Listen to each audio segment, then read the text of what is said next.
All right. What's going on, guys? Welcome back to another Yokai Watch 3 tribe analysis. Today, as you can see down here, we are going to be doing the Tough Tribe. So, if you didn't see the last analysis for the Heartful Tribe, I highly recommend going over it because there's a lot of information, some groundwork we're going to be covering in this video that I'm mostly going to skip over here, but just give a brief introduction to, just to refresh people's memories on how we are doing this ranking. So, and I have a couple notes from last time so during the editing of the video, I switched a couple things around. So let's get into it. So we are going by competitive rules, maximum of 2 S rank yokai, maximum of 2 A rank yokai, and unlimited yokai for B rank and below. That pretty much just covers for the S rank and the A rank, since you can only have a few of them on your team. What role does the yokai serve based off their stats and moveset, and how well do they serve it? So basically, if they're a healer, are they a good healer, right? How attainable are they? It's not like Pokemon where you can just go out and catch the yokai you want. Some yokai have specific ways of capturing them and befriending them. And all yokai are judged based on their stats at level 60. Now, a couple of these yokai I have used a bit more, so we're going to be seeing a lot of the maximum for like the attacks and stuff, but it's not really a huge deal because you want them to be at max level anyways. All right, here's our irrelevance rule. If an evolution or a recolor of another yokai is too similar or exactly the same, has better stats, and fills the same role, it will be deemed irrelevant.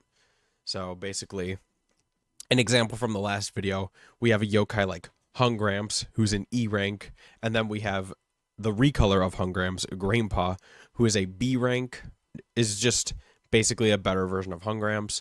I don't see why you'd want to use Hungramps. He doesn't have another item slot. He falls under the B rank and below category, so there wouldn't be an advantage to using Hungramps over Grandpa because Grandpa's not an A rank, and just pretty much stuff like that. All right, here we go. We got 84 yokai to cover today, 4 more than last time for the Tough Tribe, and here's Golden Yan. But before we do that, I did mention I switched some people around from our last video, the Heartful Tribe. So I'm going to go over quickly what we changed. So firstly, I have moved Hi Nomi. Where's Hi Nomi? There they are. Hi Nomi is now below Papa Bolt, still in the B rank section. I have moved Reversa below Wiglin in the C rank section. Superhero is now down here below Hi Nomi in the B ranks. And Flash T Cash is down here below Kelba Cabana. So, just a couple moves I made because I felt it would be better, based on the roles these guys served, I moved them. Now, you may also notice something new if you watched the last tier list. We have a new tier called Better in the Back, and no one is in it. I haven't moved anyone to it because the healer role is very basic. You put it on your team, it heals people. There's no yokai here that would be better sitting in your back line, right? The reason I added this is because I've done a little bit more delving into the competitiveness of Yokai Watch since the last video, and I felt that this tier was necessary. I did also see a comment that said there should be a tier for yokai that are better in casual play, and I think that's something I'm just going to mention and not make a separate tier for, because I feel if I made a tier for that, things would get a little bit too messy. So I'm just going to mention if a yokai is better in casual, that would be yokai like Hi Nomi, who give you more money after battle. Where's another yokai? There's Wanson down here, who has the greed skill, which has better chance to drop items. That can be super useful if you're trying to get other yokai. So yeah, I'm not gonna make a tier just because I think things would get a bit messy, and I think I'll explain more about this tier as we go on. And there is a reason I put it between A and B. This isn't just in a random spot. It's because I think A rank yokai are good Like, kind of just no matter what, they're as A rank and above are kind of, they're good to put on your team. Better in the back. It's kind of like a B plus tier. So maybe not yokai you'd want like casually, if you're just trying to beat the post game. But if you're interested in competitive play, you would want them on your team. All right, and with that out of the way, let's finally get on with the tier list. All right. First up, we got O Wheel. Big car looking ass. All right. He is a rank E with an HP stat of 261, strength 55, spirit 30, defense 118, speed 95. His skill is Sand Still, Will Never Loaf, and he has 1 item slot. We're going to be seeing a lot of tanks today. That's what the Tough Tribe is mostly known for. Like the Heartful Tribe was mostly known for healers, Tough Tribe was mostly known for tanks. So probably yokai you're going to warrant right up front absorbing damage. But we'll see. Not always the case with all tribes. There are always yokai who break the mold. O-Wheel's not one, but all right. His physical attack is Body Bash, which has 20 base damage, and knocks an enemy back a tile. All right. His technique is Fire, base damage 30. His ultimate is Dangerous Driving, base power of 93, and it hits the column in front of the yokai. And his in spirit is Unfazed. All stats slightly rise. So that can be given to another. That's a charm, which can be put on another yokai that will buff an ally that will buff their stats. Not for the enemy team, obviously. All right. O-Wheel. Pretty basic starting kind of attacking tank, I guess. Nothing too special about him. So let's find where he goes here. There he is. Oh, Wheel. Oh, Wheel. All right.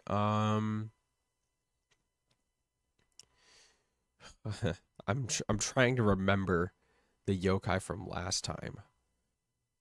I'm gonna leave O Wheel here for now, below Robograms here. Oh gosh. I'm gonna kind of have to remember all this. All right. Next up, we got Dilemma, one of the OGs. He's a rank E with an HP stat of 281, strength is 60, spirit is 45, defense 146, speed 48.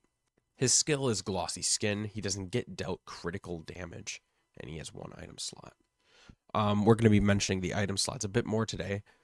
There are some yokai with different item slots than just one. In our last video, pretty much every single yokai only had 1 item slot. Some yokai here may have more. We got Body Bash, Pebble, Technique, base damage 30. His ultimate is Headbutt Heyo. 93 base power, hits the column in front. And his in spirit is Dullness, which will jinx an opponent, cause them to act less. So basically, they'll just stand there, and if they have a turn, they may or may not take it. It's kind of like paralysis in Pokemon. I'd say Dilemma here is kind of better than our friend O-Wheel here. You know what? I'm gonna move O-Wheel above Robogramps, and yeah, I think I'm gonna leave Dilemma there, above O-Wheel and below Paisel. I think that's fine. All right, next up, we got Darumacho, which is Dilemma's evolution, who is a rank B with an HP stat of 297, strength is 116, spirit is 48, defense is 58, speed 58. Wait, defense 158, speed 58. His skill is the same as Dilemma's. His physical is Power Punch, base power 50. He's got Pebble. His ultimate is Burning Buster, has a base power of 140, and it hits the column in front. And his in spirit is Machismo, strength boost. This guy is probably, being able to get Dilemma early game and then having him evolve could be pretty good. This guy does seem to be a pretty decent attacking tank. Put him in front, he can absorb damage. He doesn't even get critical. Damage. Have him go to town on the enemies. And he can buff up other people's strength too if they are physical attackers. So this guy is pretty good. Okay, let's see. Where are we going to put this guy? I mean, obviously he's pretty good. It's a bit hard. It's a bit hard to do this because I'm trying to compare with healers. Like the main thing I'm thinking of when I'm putting these guys in is, you know, do they fit their role pretty well? And it's kind of hard to compare that with healers.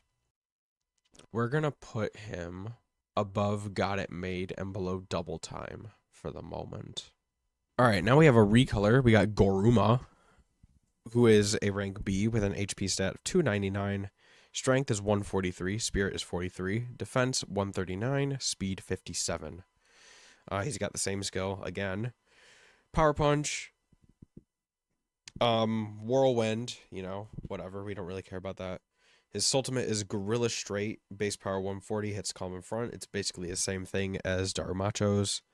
And his in spirit is Muscle Head, which will confuse the enemy opponents. Again, this doesn't mean I don't know what it does.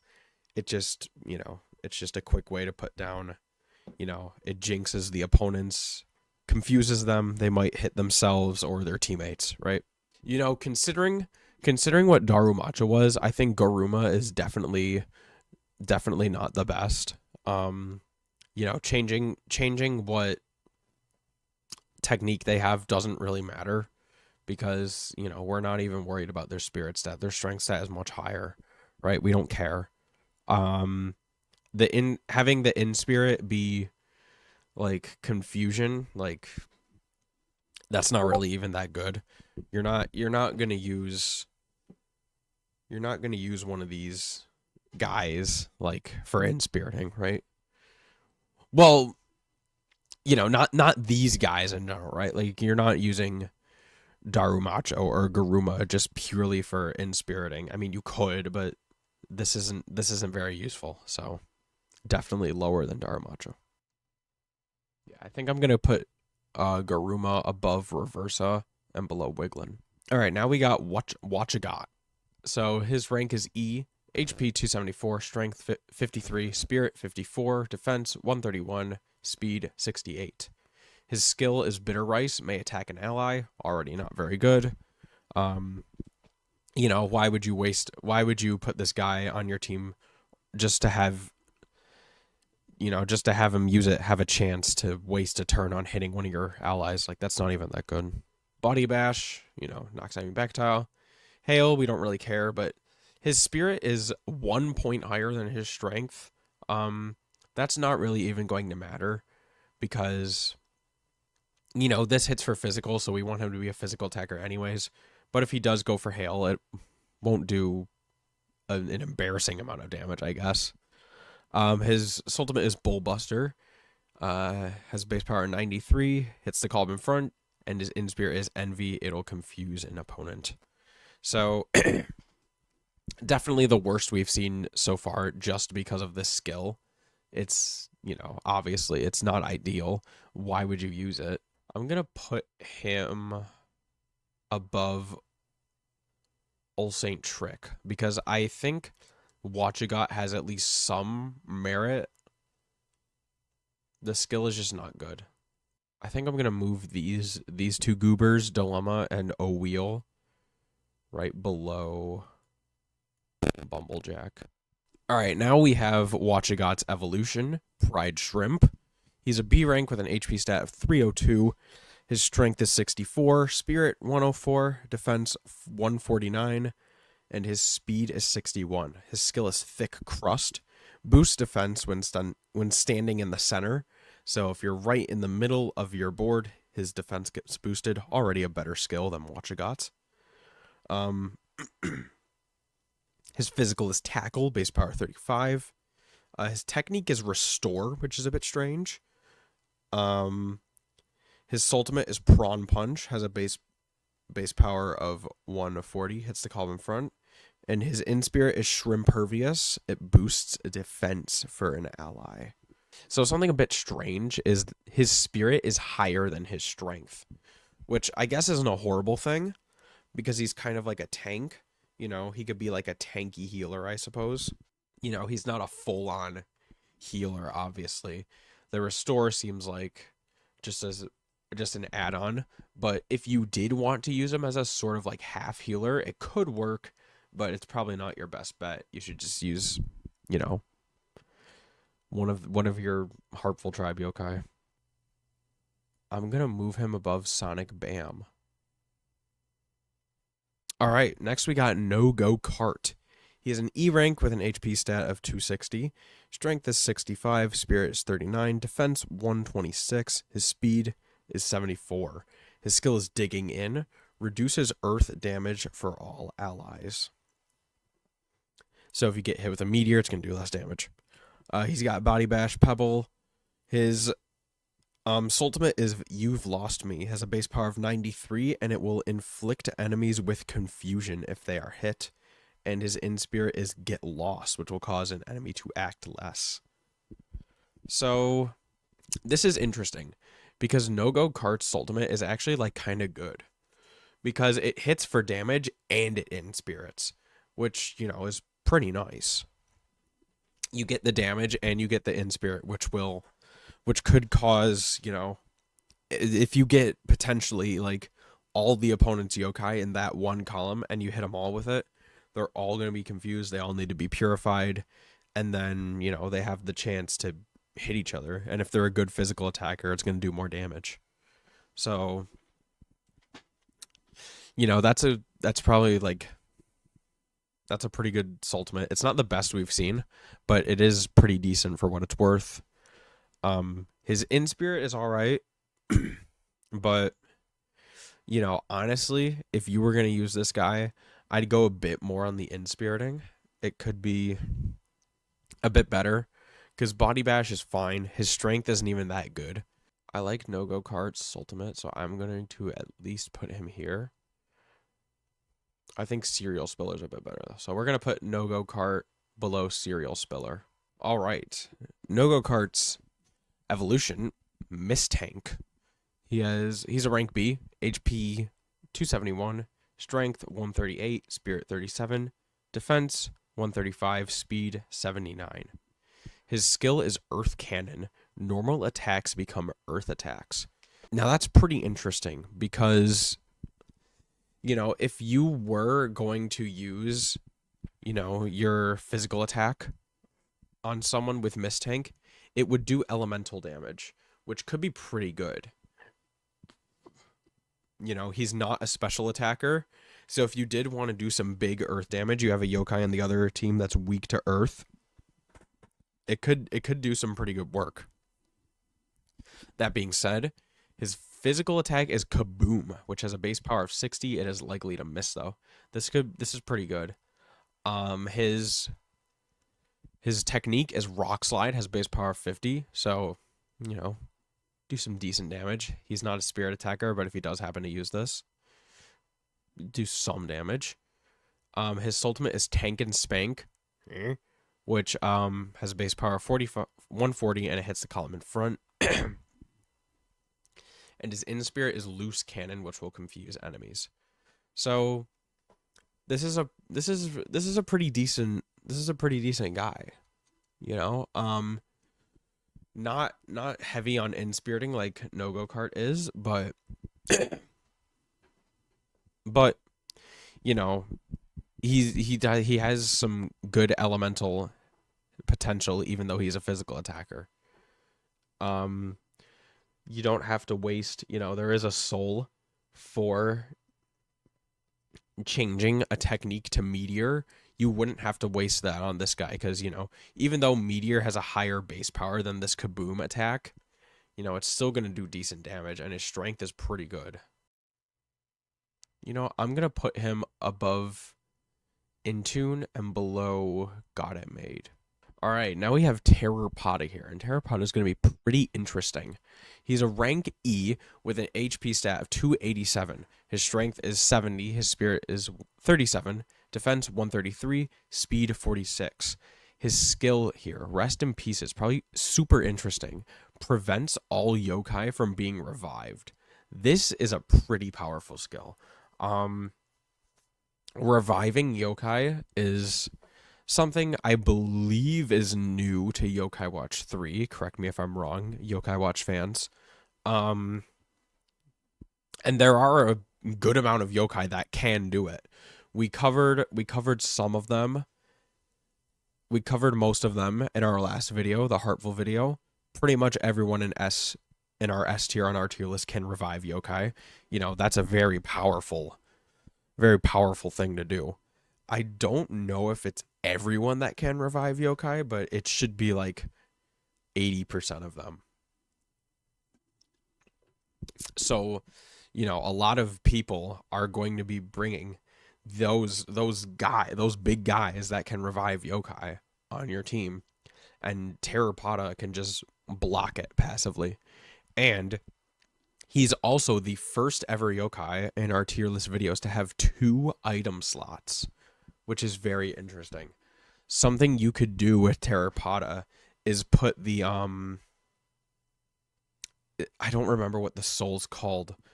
Here, let me get my notes. But something interesting you could do is take the soul that you get for fusing Corpton and Nerd, and it reduces the amount of health that's healed for all yokai. So basically, if your opponent is bringing one of these yokai that can revive yokai and they're a healer, you can bring Terrapoda here with that soul that will reduce healing. Your healer is the opponent's healer is immediately like nullified. They can't really do anything anymore because their healing is down and they can't even revive yokai anymore. So this is a pretty powerful thing to have. He's got Body Bash, base power 20, Pebble. His ultimate is Cracked Pot, which will confuse other yokai. And his In Spirit is Crack Up, which will lower defense for an opponent. So Terrapoda here is actually like pretty good. Not because of his attacks, obviously, but his skill and the fact that he has 2 item slots. You can put some good souls here, or just 2 items if you want him to be, a bit more decent than he is. Terrapoda here is a surprisingly interesting game changer.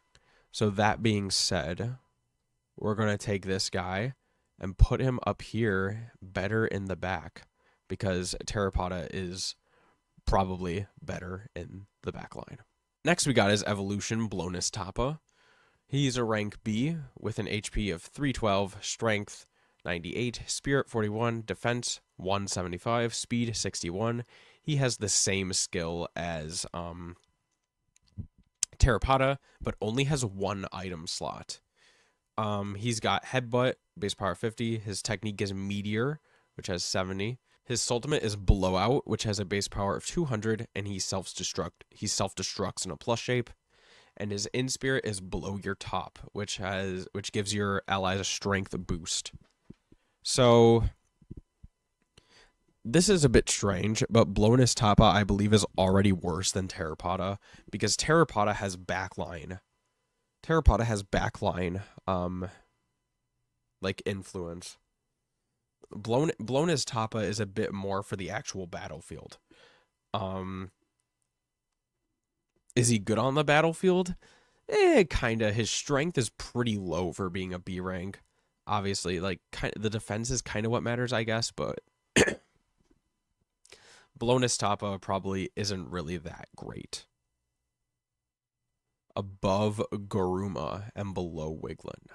I think we'll do that. Next up, we got No Way. He's an E rank with an HP stat of 282. His strength is 70, spirit 33, his defense is 157, and his speed is 40. His skill is Blocker, guard automatically after moving. So basically what you can do with that, if you have your guys all stacked in a column, No Way's in the front, you just keep moving him around when everyone's timer is all done. You get some extra damage reduced. Your teammates are safer another day. He's got Pebble. His ultimate is No Way Through. Defense goes way up for himself. So, on top of being able to guard effectively, after you use that ultimate, move him around, he's got even higher defense. And his In Spirit is Refusal. act less, right? So, No Way is probably our first full-on tank.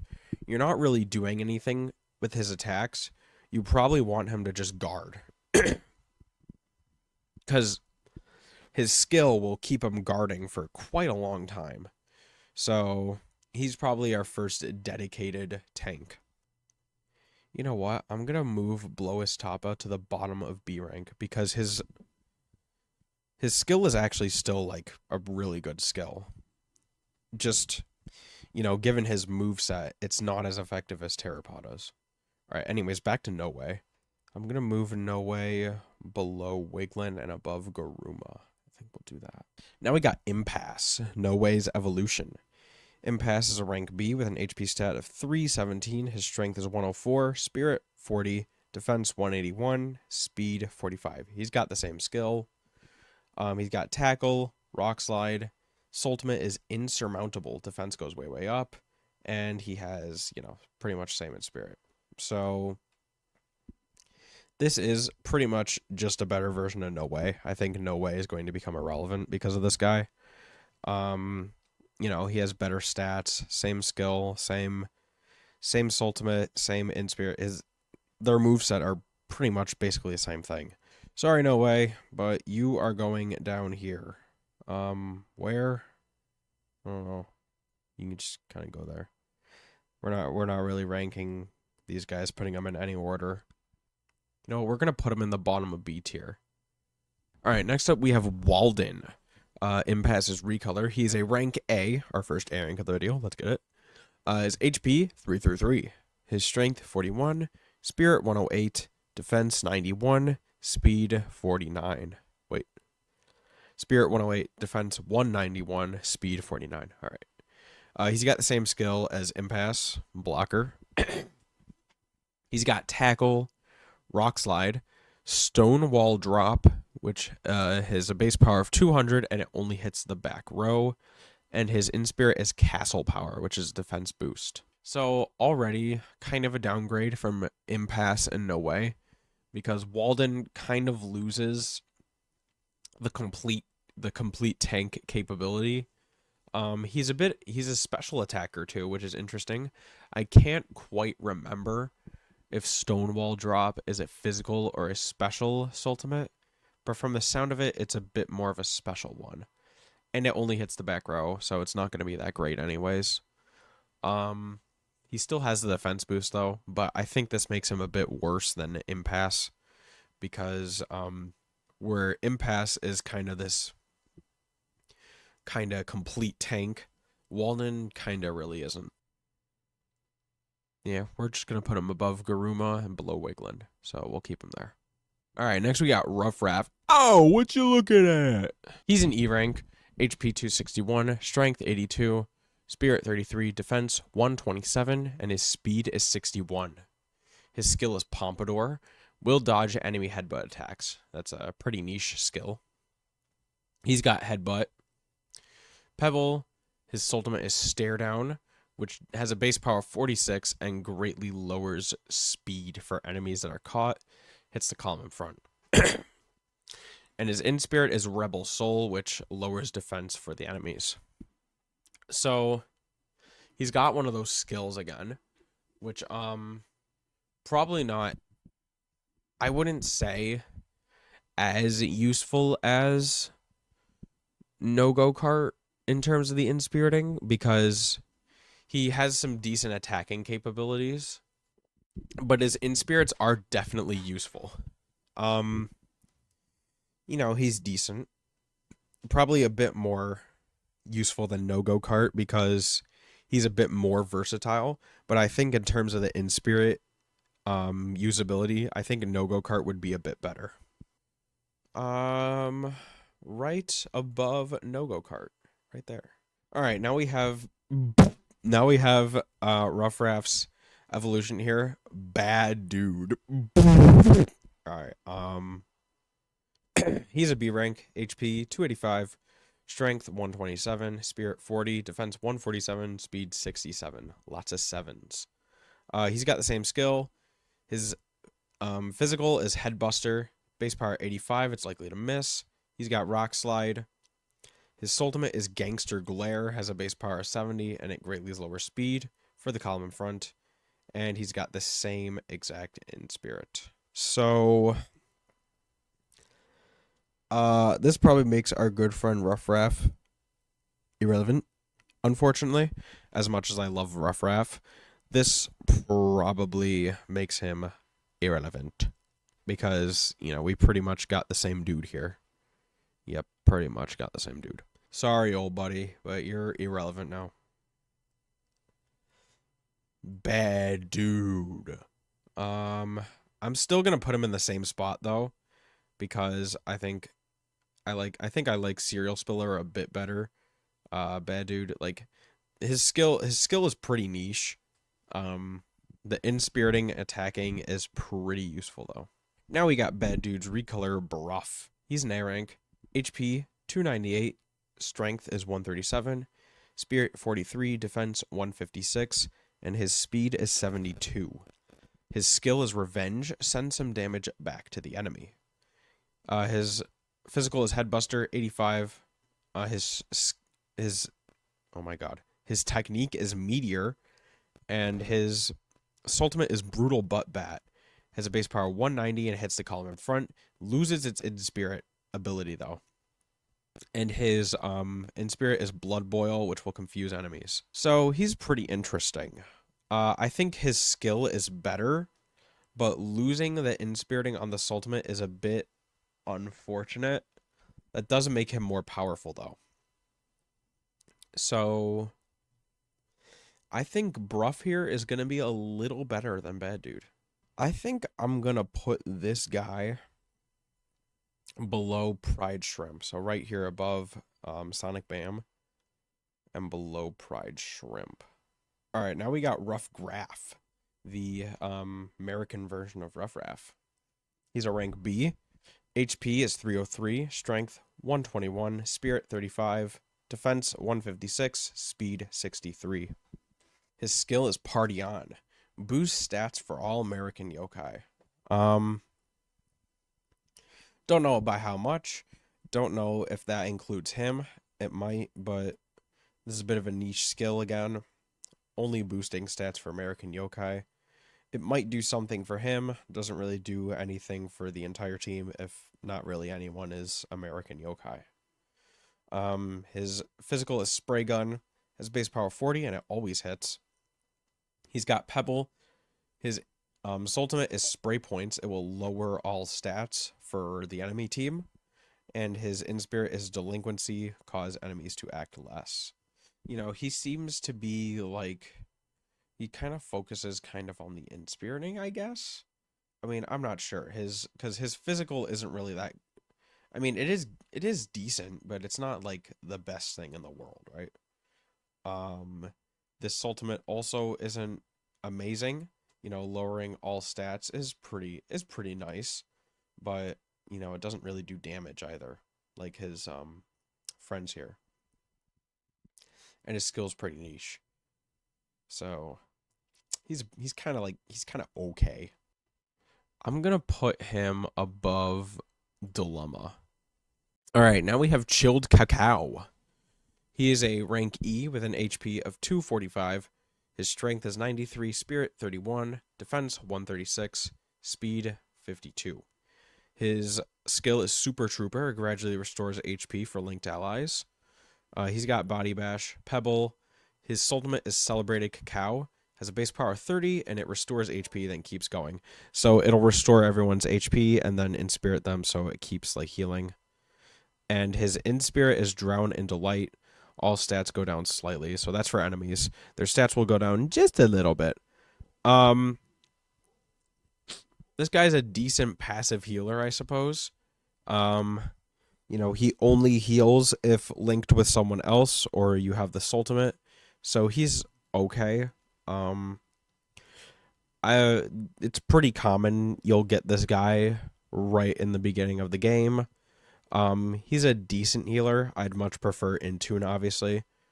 You get Intune a little bit later, about the same time as Chilled Cacao, I suppose. But, Intune's still probably better than chilled cacao. I think I'm gonna put him above Rough Graph and still below Bumblejack. I think that's fine. All right, now we have his evolution, Stir Crazy Stew. He's a rank A, HP 322, strength 123, spirit 38, defense 151, speed 84. He's got the same skill. His attack is his physical is beat, has a base power of 35, and it decreases enemies' guard. He's got rock slide, and his ultimate is Stir Crazy Stew Slam. Has a base power of 160, and it hits in an X shape. And his in-spirit is No Herd Instinct, which will confuse enemies. Now, this guy is a bit more of a focused attacker, but having this skill for gradually restoring HP is kind of nice. And on top of that, his defense is pretty beefy, so, you know, he can do a decent amount. Does this make chilled cacao irrelevant, though? I don't think so. They serve different purposes, even though they have the same skill. Stir Crazy Stew has an attacking ultimate, while chilled cacao has a healing ultimate. So I think chilled cacao is safe another day, and Stir Crazy Stew will get his own spot on the board. Bit of a revelation here. I'm gonna move Bad Dude all the way up below Sonic Bam. I think he'll stay there. Stir Crazy Stew, I think I'm gonna put him right above Bad Dude. You know, below Sonic Bam, above Bad Dude, right here. Yeah, Bad Dude goes above Mr. Sanma. So yeah, bit of a change there. All right, now we have Numbskull. He's at rank E, HP 227, strength 85, spirit 45, defense 126, and speed 63. His skill is Forgot to Guard. No yokai will guard. A very interesting skill. That he's kind of like an anti-tank almost, which is interesting because he's in the tribe for the tanks. So if the opponent team has a tank, you know, they don't get that guard. They don't get that guard stuff. None of that guard stuff. And he's got Head Smack, Pebble. His ultimate is Numbskull Demise. Has a base power 130 and he self-destructs in a plus shape. And his in-spirit is Numbskullery, which will confuse the opponents. So this is kind of interesting. This guy's fine. He's alright. But his skill is interesting. It would kind of land him in the B plus tier, you know, better in the back. But I don't think he deserves a B plus because it's not like a super important skill, you know, like preventing people from reviving, which is insanely powerful. I think I'm gonna put him below Dilemma and above O Wheel. All right, now we got Numbskull's Evolution Skill Skull. He's an A rank. His HP is 294. His strength is 125, spirit 49, defense 169, and speed 62. His skill is Upkeep. Gradually recovers HP for yokai in front. This skill to me is strange because this guy's a tank, right? So you would expect his spot to be in front of the yokai. I think it kind of defeats the purpose of him being a tank if he's in the back. That's not really, like, that's okay. Now I think this guy would have had potential if it was gradually recovers HP for yokai behind. Now that would be a pretty good skill. Something I could see being warranted for an A rank tank, but I don't think an A rank tank would have a skill that recovers HP for yokai in front. All right, he's got first attacks. He's got Clobber, base power 50, decreases enemy guard. He's got Rock Slide. His ultimate is Whap Bam Boom. Has a base power of 148 and it hits the front two rows. And his in-spirit is Hammer into Shape, gradually restores HP for an ally.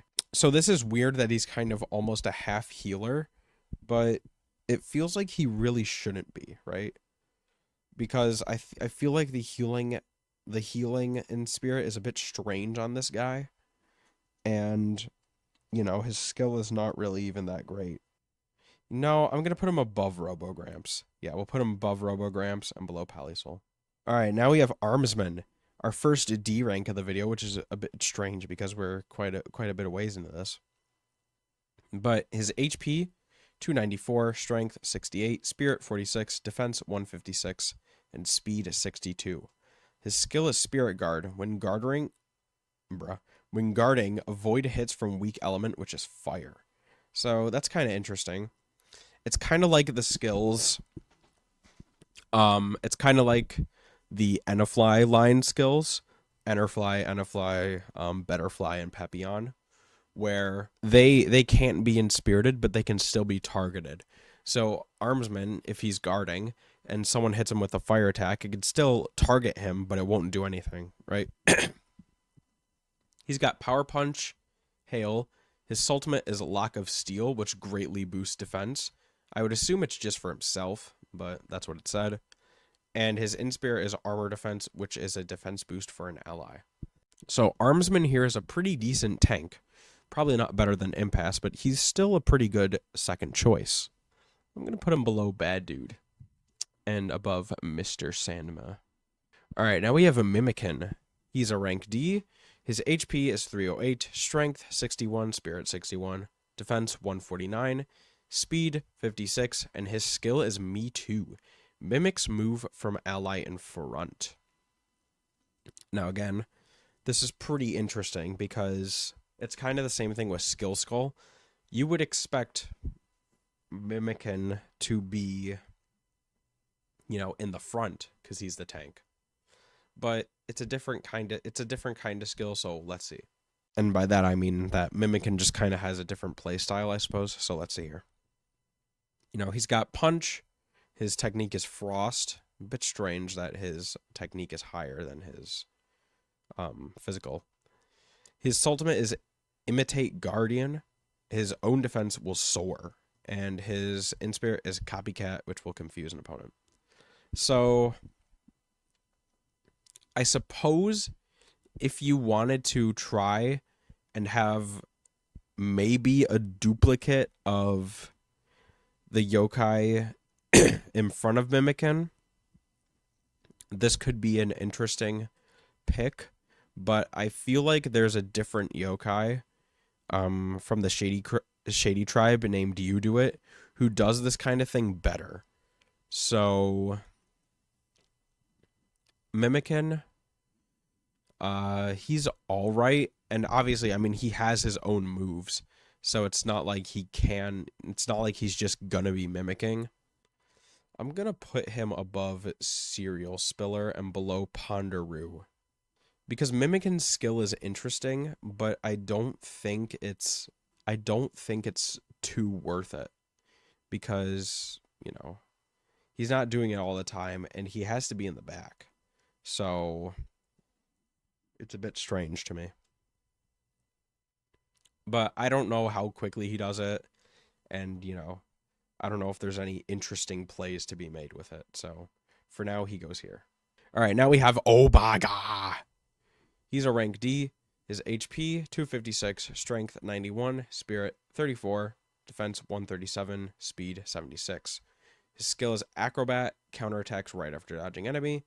He's got Body Bash, Shock, bit strange. His ultimate is Oh My God, which has a base power of 100, hits the back row. And his Inspire is Overreact, act less. Yeah. Certainly one of the yokai of all time. This is a bit underwhelming for me. This yokai is pretty silly, but I don't see him being used for much of anything, to be quite honest with you. He's okay, I suppose.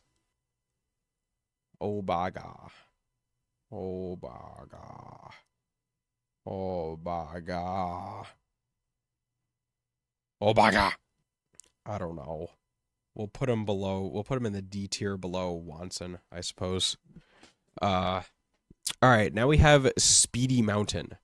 pretty much everyone on the roads in America. He's a rank D. His HP is 295, strength 42, spirit 89, defense 157, and speed 37. Bit strange. I would have expected his speed to be like 4,000. Anyways. His skill is Earth Play. Boosts all Earth damage for all yokai. Again, double-sided sword. What? Double-edged sword. Boosts his Earth damage, because, you can see he has Pebble here. But it also boosts Earth damage for other yokai on the enemy team. He's got Tackle. He has Pebble. The Pebble. His ultimate is Out of the Way. Base power 93. Hits the column in front. And his Inspirit is Dreadful Driving, which will confuse the enemies. So, I guess he's a decent special attacker, I suppose. Alright, we're going to put Speedy Mountain below Numbskull and above O Wheel. Alright, now we have Blockade. He's a D rank, HP 313. Strength is 90, Spirit is 29. Defense 161 and speed 38. His skill is the Stand. Keep 1 HP after knockout blow once. So that's kind of like the Focus Sash. Yeah, the Focus Sash. It's kind of like the Focus Sash from Pokemon. He's got Palm Strike, 50 base power, decreases enemy guard. His technique is Torrent, base power 30. His ultimate is Barricade Block. He gets an ultra defense boost for himself. And his Inspirit is Inflated Impediment.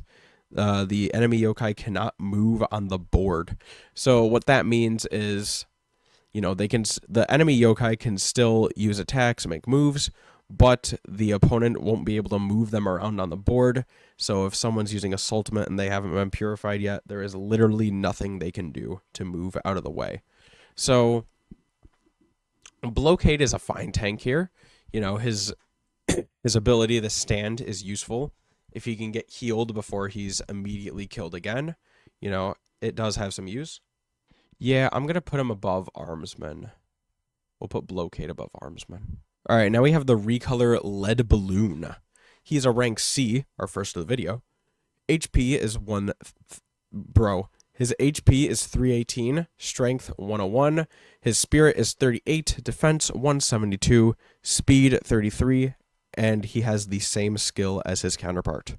He still has Palm Strike and Torrent. His ultimate is Iron Clouten. Clouten? Like mountain? I don't know. It has a base power of 100 and hits one enemy. And his Inspirit is Big Needle Poke, which does take damage, so it's like being poisoned. This is interesting because he's not really much of a tank anymore, but the one hit ultimates are very interesting because they're pretty much guaranteed to hit a random enemy, or if you're targeting an enemy you want to hit, it hits that. He kind of loses his defensive tank capabilities for that. So I think that puts him a little bit below Blockade, but not too much. So Lead Balloon, that probably puts him below Armsman, right? Because he's kind of still got that. He's kind of still a tank, I suppose, but Lead Balloon and Armsman do it better. All right, our next yokai is going to be Sumodon here. He's a rank D with HP 297, Strength 78, Spirit 61, Defense 139, Speed 43. His skill is the Stand, much like Blockades and Lead Balloons, and he still has one item slot. He's got Palm Strike, base power 50, decrease enemy guard. Weirdly enough, his technique is a heal, has a base power 30, and his ultimate is Slap Down, base power 61, hits one enemy, so it's another one of those hit one ones like Lead Balloon had. And his Inspirit is Suck It Up, which gives a defense boost to an ally. So Sumodon is interesting, I guess. The heal is a bit weird to me because he only has a Spirit of 61. You're not going to be prioritizing that. You want to be prioritizing physical attacking with this guy because even though his strength is only 78, it's still higher than his Spirit, and a lot of his best attacks come from these the physical and the ultimate. He's also got the defense boost, so if he happens to inspirit an enemy or an ally, not an enemy, then that'll be useful. So Sumadon, the heal is a bit random. You know what? I'm gonna put him below Mimikin and above Serial Spiller. All right, now we got Sumadon's evolution, Yokozudon. So Yokozudon is a B rank. HP's 305, Strength 105, Spirit 65, Defense 152, Speed 50. He's still got the stand. He's got the Palm Strike. Now he has the upgraded version of Heal, which is Restore. And his ultimate is Smackdown. Base power 100 and hits one enemy, and the same in Spirit. So this is going to make Sumodon irrelevant because Yokozudon is pretty much just the same thing, except a little better. So let's see how that affects the ranking. All right, Sumodon, where are you? Where did I put you? There you are. You're irrelevant now. Sorry, little buddy. Now, here's Yokozudon. And, he's probably going to get a little higher than Sumodon. He's more powerful. We're probably going to put him... You know what? I'm going to put him above Lead Balloon and below Armsman. Because Yokozudon is a good, defensive attacker. But I think he gets an edge above Lead Balloon, because if we go back, Lead Balloon is a little... He's kind of interesting, I guess. The in-spirit is a bit strange, unlike Blockade. And this ultimate is a bit down. This ultimate is a bit down from being a complete, defensive tank. But Yokozudon, for what his build is, and for what his purpose is, I think this build suits him pretty nicely. And the random off chance to do the restore, and their spirit is exactly the same, right? Well, no, his is a bit higher, but it's pretty much the same thing. So it'll do some decent healing, which, again, not ideal, and it's a bit strange, but, on the off chance it does hit, it could be kind of useful, I suppose. All right, now we have another local yokai, Whateverist. Whateverist is a D rank with an HP stat of 309, Strength 34, Spirit 93, Defense of 147, Speed 44, and his skill is Eruption. Normal attacks become fire attacks. Now, we saw this on Mistank, and Mistank, I think, Mistank's, I think, was a bit more useful, because Mistank was a physical attacker, right? So the skill, even though it wasn't the same, it was for earth attacks instead of fire attacks. But Whateverist here, you probably don't want to use Body Bash on him, so this skill is probably not going to be doing too much, right? You want him to use that fire because his spirit is higher, right? You don't really want him to use the Body Bash. And his ultimate is just called O, which is O. It has a 100 base power. It only hits the back row. And I thought it would be interesting to mention here that this is an earth element attack. And I thought this was a little strange, right? Because his whole build is based around fire attacks, but this has an earth elemental. Now, I don't know if the ultimate is going to change it to fire, but if it did, then I wouldn't see the point in making it so he had an earth ultimate, right? You could have just made it fire, but whatever. And his in-spirit is could care less. All stats go down slightly for an enemy. So Whateverist here has a very confusing build to me. And, with his only kind of useful attack that you're going to be using the most being fire, which only has a base power of 30, I mean, it could have at least been I don't remember what the middle tier fire attack is, but maybe Blaze. I mean, I think that's the top tier one. I don't remember, but it could have at least been a tier up from fire, Whateverist here seems kind of pointless to me. You know what? I'm going to give Whateverist a high D tier. Whateverist is going on a high D tier because he's kind of pointless. All right, next up we got Whatuption, the evolution of Whateverist. He's a B rank, HP stat 322, Strength 39, Spirit 117, Defense 167, and Speed 47. He has the same skill. He's got Tackle, and he has Blaze. Okay, so that's the one I was looking for, the higher tier of the fire. He's got Blaze. And his ultimate is Glee Eruption. It has a base power of 110, and it hits the back 2 rows. And his in spirit is Could Care More, which gives a strength boost to a ally. So what option here clearly has a lot more use than What Everest, but does it make What Everest irrelevant? I mean, I don't think so. Even though his Tackle and Blaze are pretty much just higher tier attacks of What Everest, the Sultimate is different. It's more useful, and the In Spirit is different. It's also more useful. And even though they are both more useful, it doesn't change the fact that these two could have different play styles. So even though What Everest I still think is a bit pointless. And also, that being said, I'm going to bring What Everest down below Obaga, because I genuinely think What Everest is pointless. I don't think he's garbage like these three down here, but this guy, it's not that he wasn't pointless. It was just, I don't know. I mean, he's just not that great. Watson has some use in both casual and I guess, even though they're not that good, she's still, I guess, an okay healer. And Swaycorn could be used for, I don't know, getting rid of charms. What Everest is just genuinely pointless. Now, where is What Option? What Option, on the other hand, is definitely not pointless, though. I suppose I could put him below Lead Balloon. So What Option is going to go below Lead Balloon and above Mr. Sandman. All right, now we have Vigifant. Vigifant is a rank D, HP 208, Strength 101, Spirit 23, Defense 98, and Speed 120. His skill is Endurance. Keep 1 HP after knockout blow once, so it's pretty much just the stand. His attacks are Full Swing, has a base power of 60. It's likely to miss, though. Technique is Torrent. His ultimate is Fidgeting Smack, which has a base power of 67 and hits one enemy.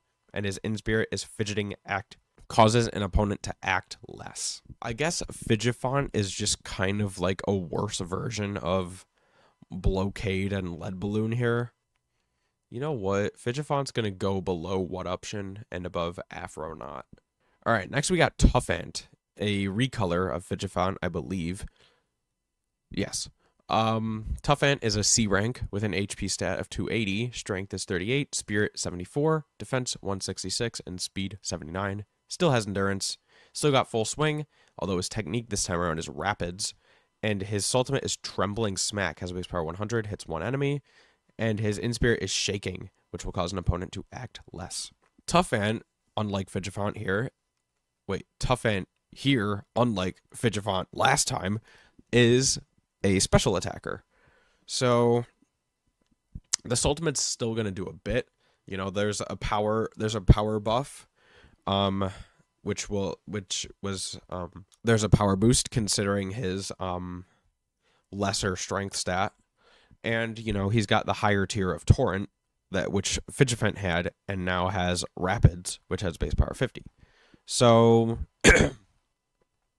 this probably makes him a bit weaker than Vigifant, because Vigifant's main attack was going to be Full Swing, which had the base power 60, but Tough Ant only has base power of 50. And even though it is an elemental attack, it's still going to be a little less than Vigifant. So he's probably a little less useful than Vigifant.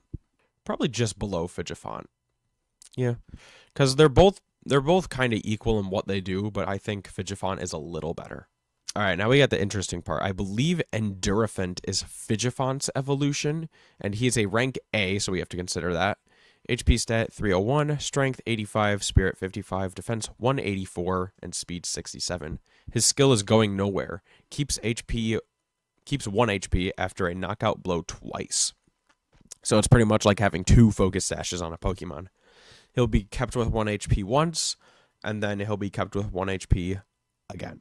For his attacks, he has a Ventilator, which has base power 20, and its crit chance is up. He has Rapids for his technique. His ultimate is Patience Wall, his own defense soars, and his Inspirit is Thick Skin, which gives a defense boost to an ally. So Endurofant is definitely a bit more tanky than Figifant and Tuffant, but my tiny problem with Endurofant is that while he is a physical attacker, his physical attack isn't the best. It only has a base power of 20, which isn't the greatest, but it does have a chance. It does have a higher chance to hit crits, which, could be good. So, and this skill is a bit better. There is the chance where, you get the one 1 HP keep, and then Endurofant immediately gets hit again, and then he just dies. Yeah, he would keep the 1 HP and then get hit again. So he would keep it again, and then he could just get hit again, without a heal, right? So there is the chance that with no healing, Endurofant could die a bit quickly. But, would I put Endurofant on my team as an A rank? I'm not sure. I mean, he seems like a basic, defensive tank. Wait, no, attacking tank. There are better attacking tanks out there. Probably don't want to waste an A rank slot on my Endurofant. I'm gonna put Endurofant below What Option and above Figifant.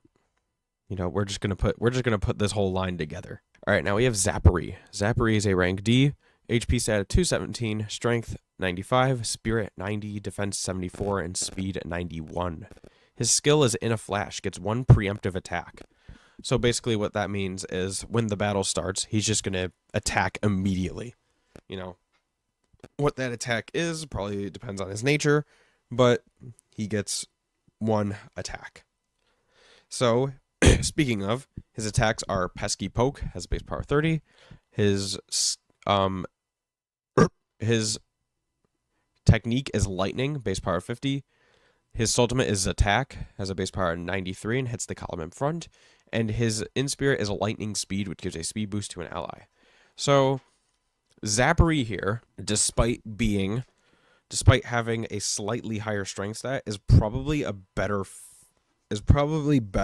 for special attacking, because Lightning is the 2nd tier technique attack, and even though I want to say his ultimate is a physical attack, it's still going to do quite a bit of damage because his strength is slightly higher.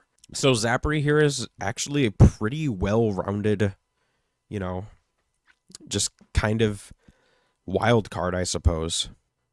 I'm going to put Zappery above Tuffant and below Figifant. So Zappery is going to go right in the middle there. All right, now we have Zappery's evolution, Frazzle. Frazzle is an A rank, something to consider. His HP stat is 341, strength 135, spirit 132, defense 91, and speed 94. His skill is Superconductor, blocks damage from all lightning techniques. Now this is interesting, because I don't know if blocking damage from all lightning techniques mean if someone else on your team is going to get hit by a lightning attack, that Frazzle will block it, or if it's just if they're aimed at him. Since it says all lightning techniques, I'm going to assume that means it'll also protect teammates, but again, I'm not sure. His physical is Pinpoint Pierce, has a base damage of only 10, but the crit rate is up. His technique is Voltage, and his ultimate is Divine Strike. It has a base power of 48, and it hits the back 2 rows. And his Inspirit is Lightning Speed. It gives a speed boost. So Frazzle here, again, is a pretty good special attacker. Decent speed, good special attack. Defense is fine. But, Frazzle is a pretty good special attacker. I believe Divine Strike has a lightning element, but I don't remember. Yeah, the Superconductor ability, while it is a bit niche, it could be helpful. So Frazzle is definitely kind of good. Okay, I'm going to put Frazzle below Bruff and above Sonic Bam. So I think that's where Frazzle's going to go. All right, next up we got Ship Shape Sailor. Ship Shape Sailor is a rank D, with an HP stat of 236, strength 32, spirit 62, defense 36, speed 105. His skill is hanging in, won't get bad effects from jinxes. So basically, if ship-shape sailor here is jinxed, with a defense debuff, his defense isn't going to go down. For his attacks, he has headbutt. His special attack is torrent. His ultimate is heedless heave, removes enemies' charms, and his in spirit is heedlessness, which is a defense boost for allies. So despite our little friend here being a special attacker, his only skill, his technique is torrent, which only has base power 30, so that's not amazing. And heedless heave is an removing the charms is an alright ultimate. I mean, if you were really worried about enemies getting charms, I don't know, I just bring someone like Greasel, I guess. We haven't talked about him yet. We'll get there. I'm gonna put him below Palisol. I'm gonna put him below Palisol and above Skill Skull here. All right, Ship-Shape Sailor's evolution is Admirable Admiral. He's an A rank with an HP stat of 289, strength is 30, spirit 64, defense 184, and speed 118. His skill is a naval blockade. User and linked yokai get slight defense boost. So that's an interesting skill. So he and the linked yokai are going to get a slight defense boost, which is, pretty decent for being a tank. His attacks are shoot, base power 30. His technique is a waterfall, base power 70. His ultimate is full broadside, greatly raises strength, and his in spirit is defensive posture, which is a defense boost for allies.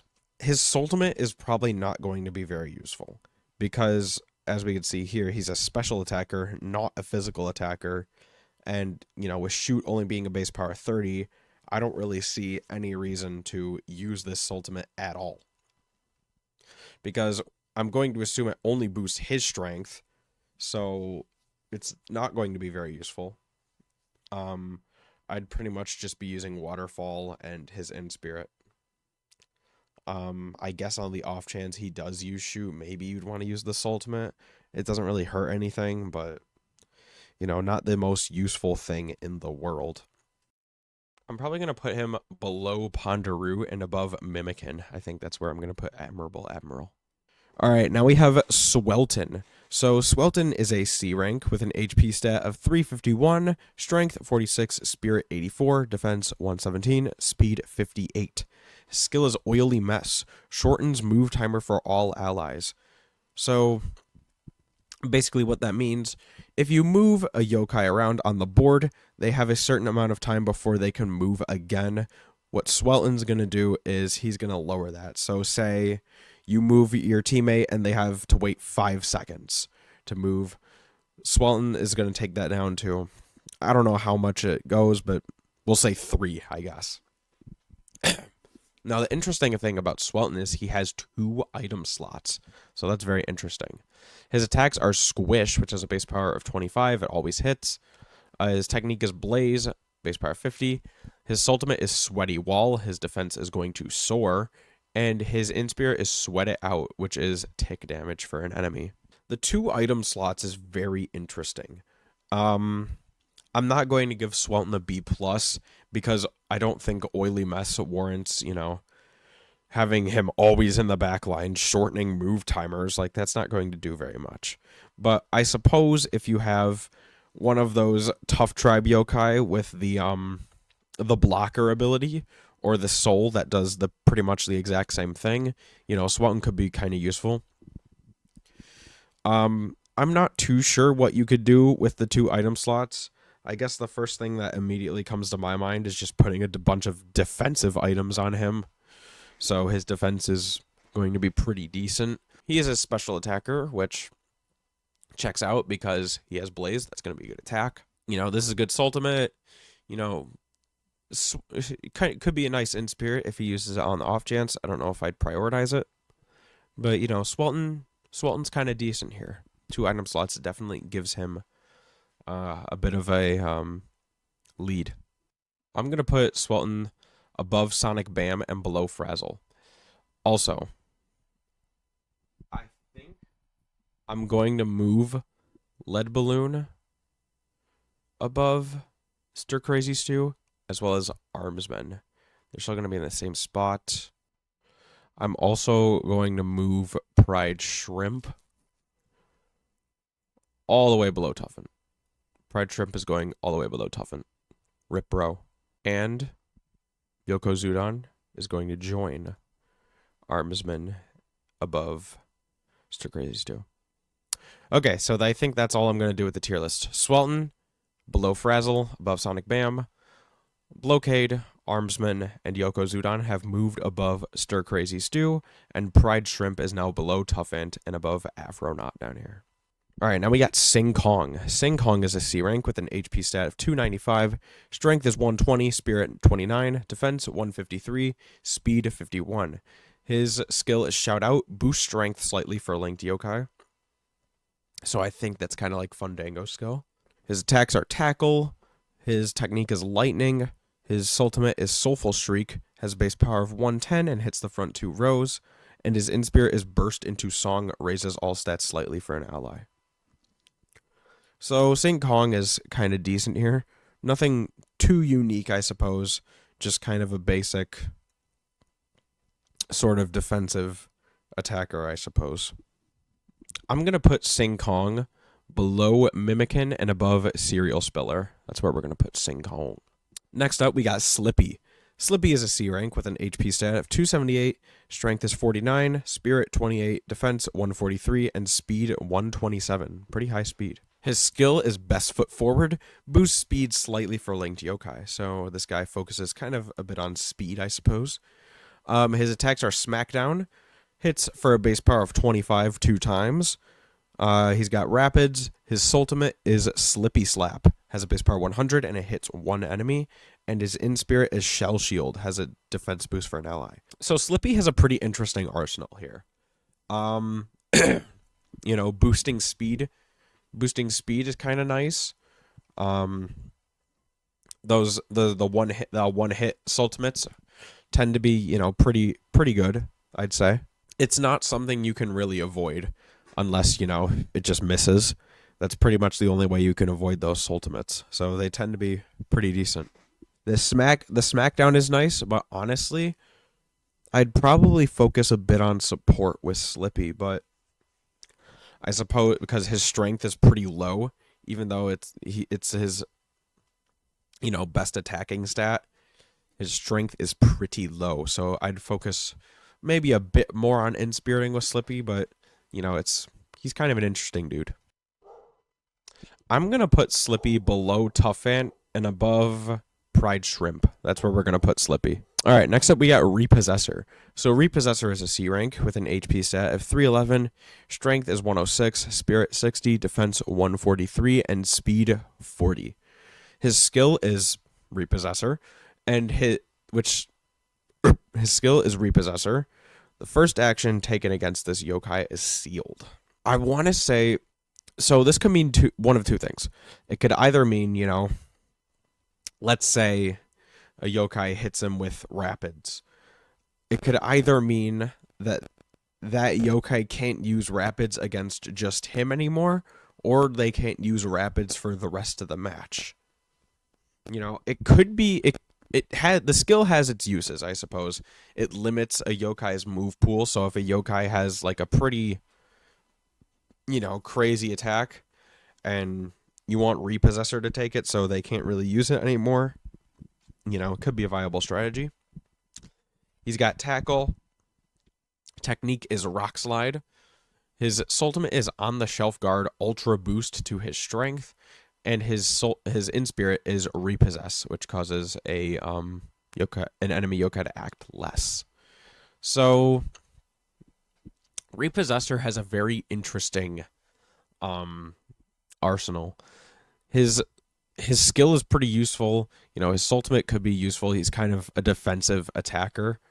You know, so he's got some decent uses. There's some creative ways you can use him in competitive. I think I'm going to put Repossessor.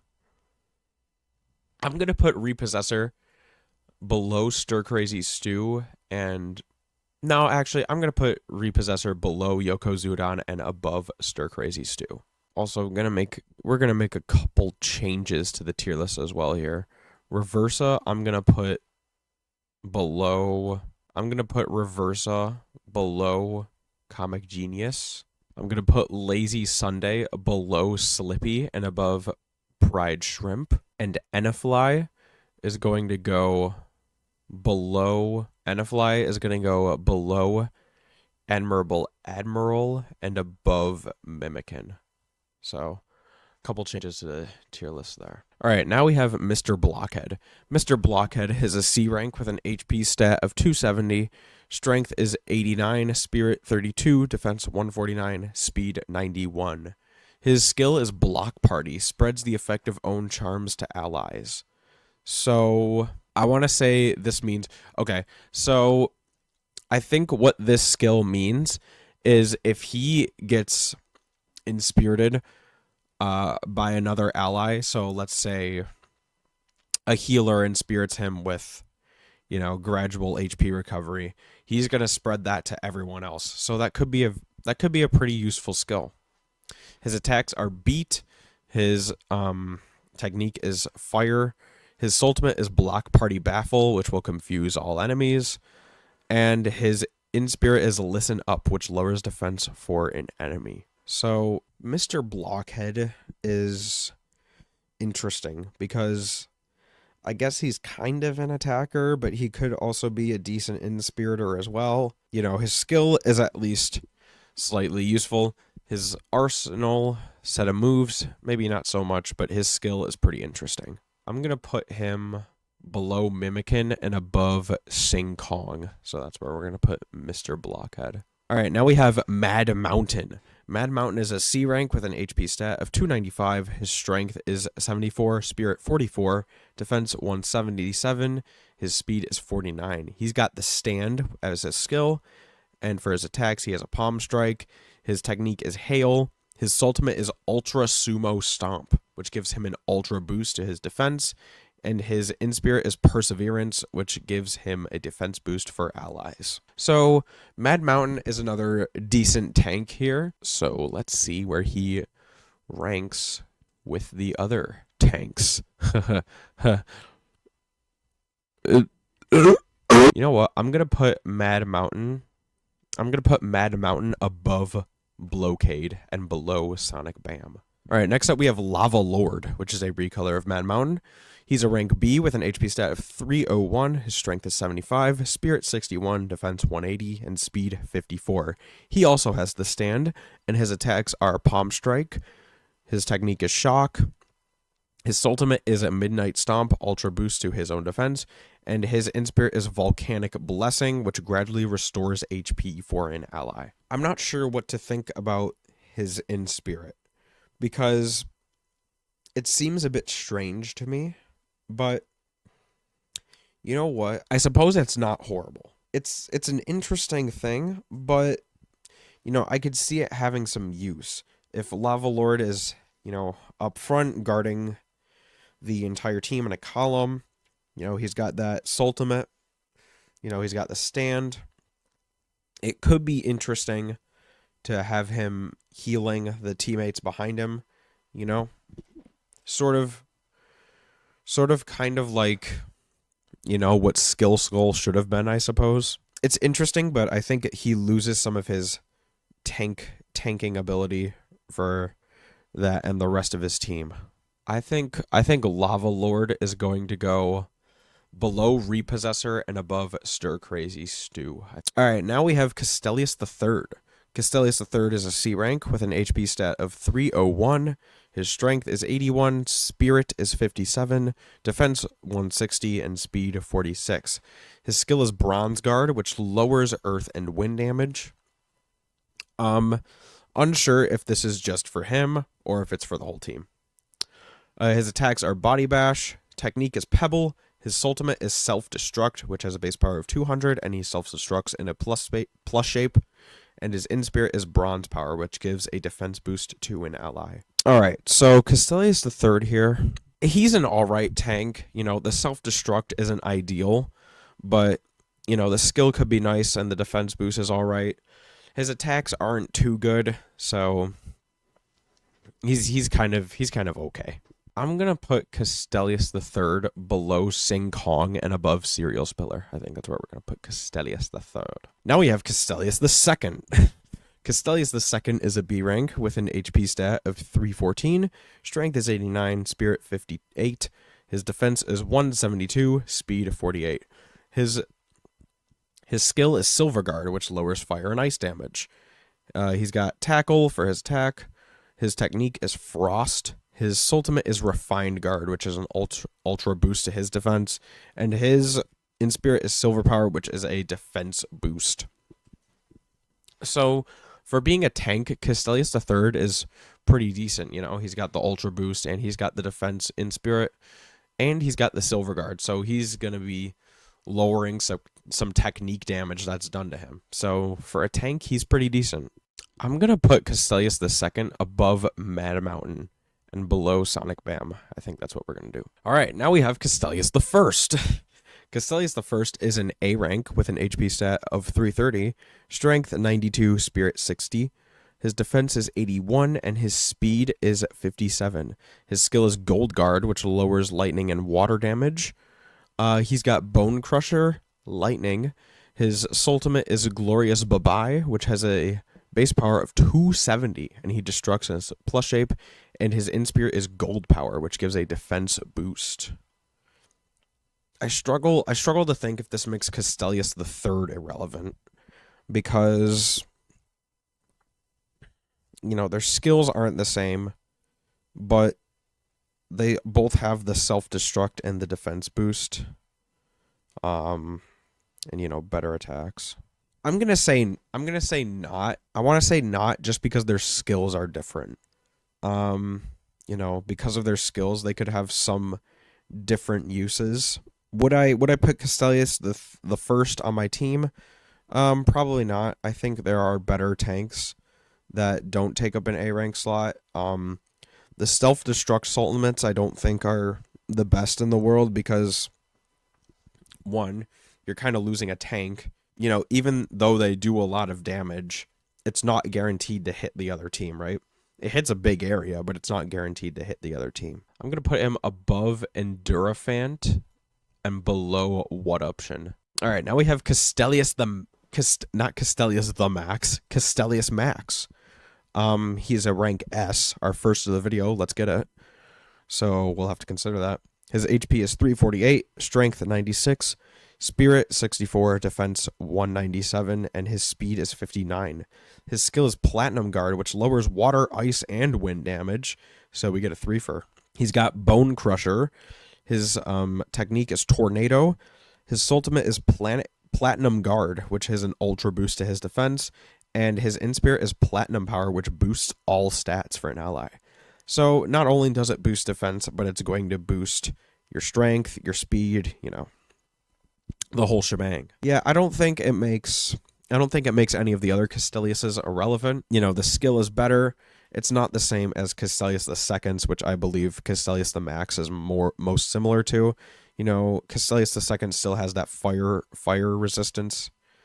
So that could kind of come into play. Castellius the Max is definitely a pretty good tank. Would I waste an S rank slot for him? Probably not. I still think there's some better tanks that don't use an S rank slot or maybe even use an A rank slot or something like that. But Castellius the Max, for what he's worth, is definitely a pretty good tank. I'm going to put Castellius Max below Doubles and above Green Gramps. That's where we're going to put Castellius the Max. Give him a bit of a high B tier. So he's getting all the way up there. All right, now we have Puppy-Nyan. Puppy-Nyan is a B rank with an HP of 237, strength 138, spirit 29, defense 79, and speed 140. His skill is Dumpling. After dying, recover HP once, so Puppy-Nyan's going to die, but then he's going to come back bigger and better than ever. Also, Puppy-Nyan, our first Jibanyan clone of the video. Let's get it. His attacks, he's got Power Punch. His technique is Pebble. His ultimate is Puppy Paws, which has a base power of 22, and it's going to hit 5 times in the front 2 rows. And his in spirit is Who's a Good Boy. He gives a defense boost to an ally. Puppy-Nyan is a pretty interesting one because he's got that defense boosting, and he's got the power punch, his ultimate, it plays into his high strength, and dumpling is obviously a pretty good skill. I don't know if Terrapata's Rest in Pieces, which, if you remember, prevents yokai from being revived, blocks this skill. Um, because it doesn't say he revives, it says he recovers HP. So I'm not sure if it's gonna block his skill or not. It would be pretty interesting if it didn't. That makes these like random neons. I haven't read the manga, so I don't really know where this new team of Jibanyan clones comes from, but there's kind of this group of them. They all got dumpling and stuff. I'm gonna put Papignon below Green Gramps and above Adisignan. That's where we're gonna put Papignon.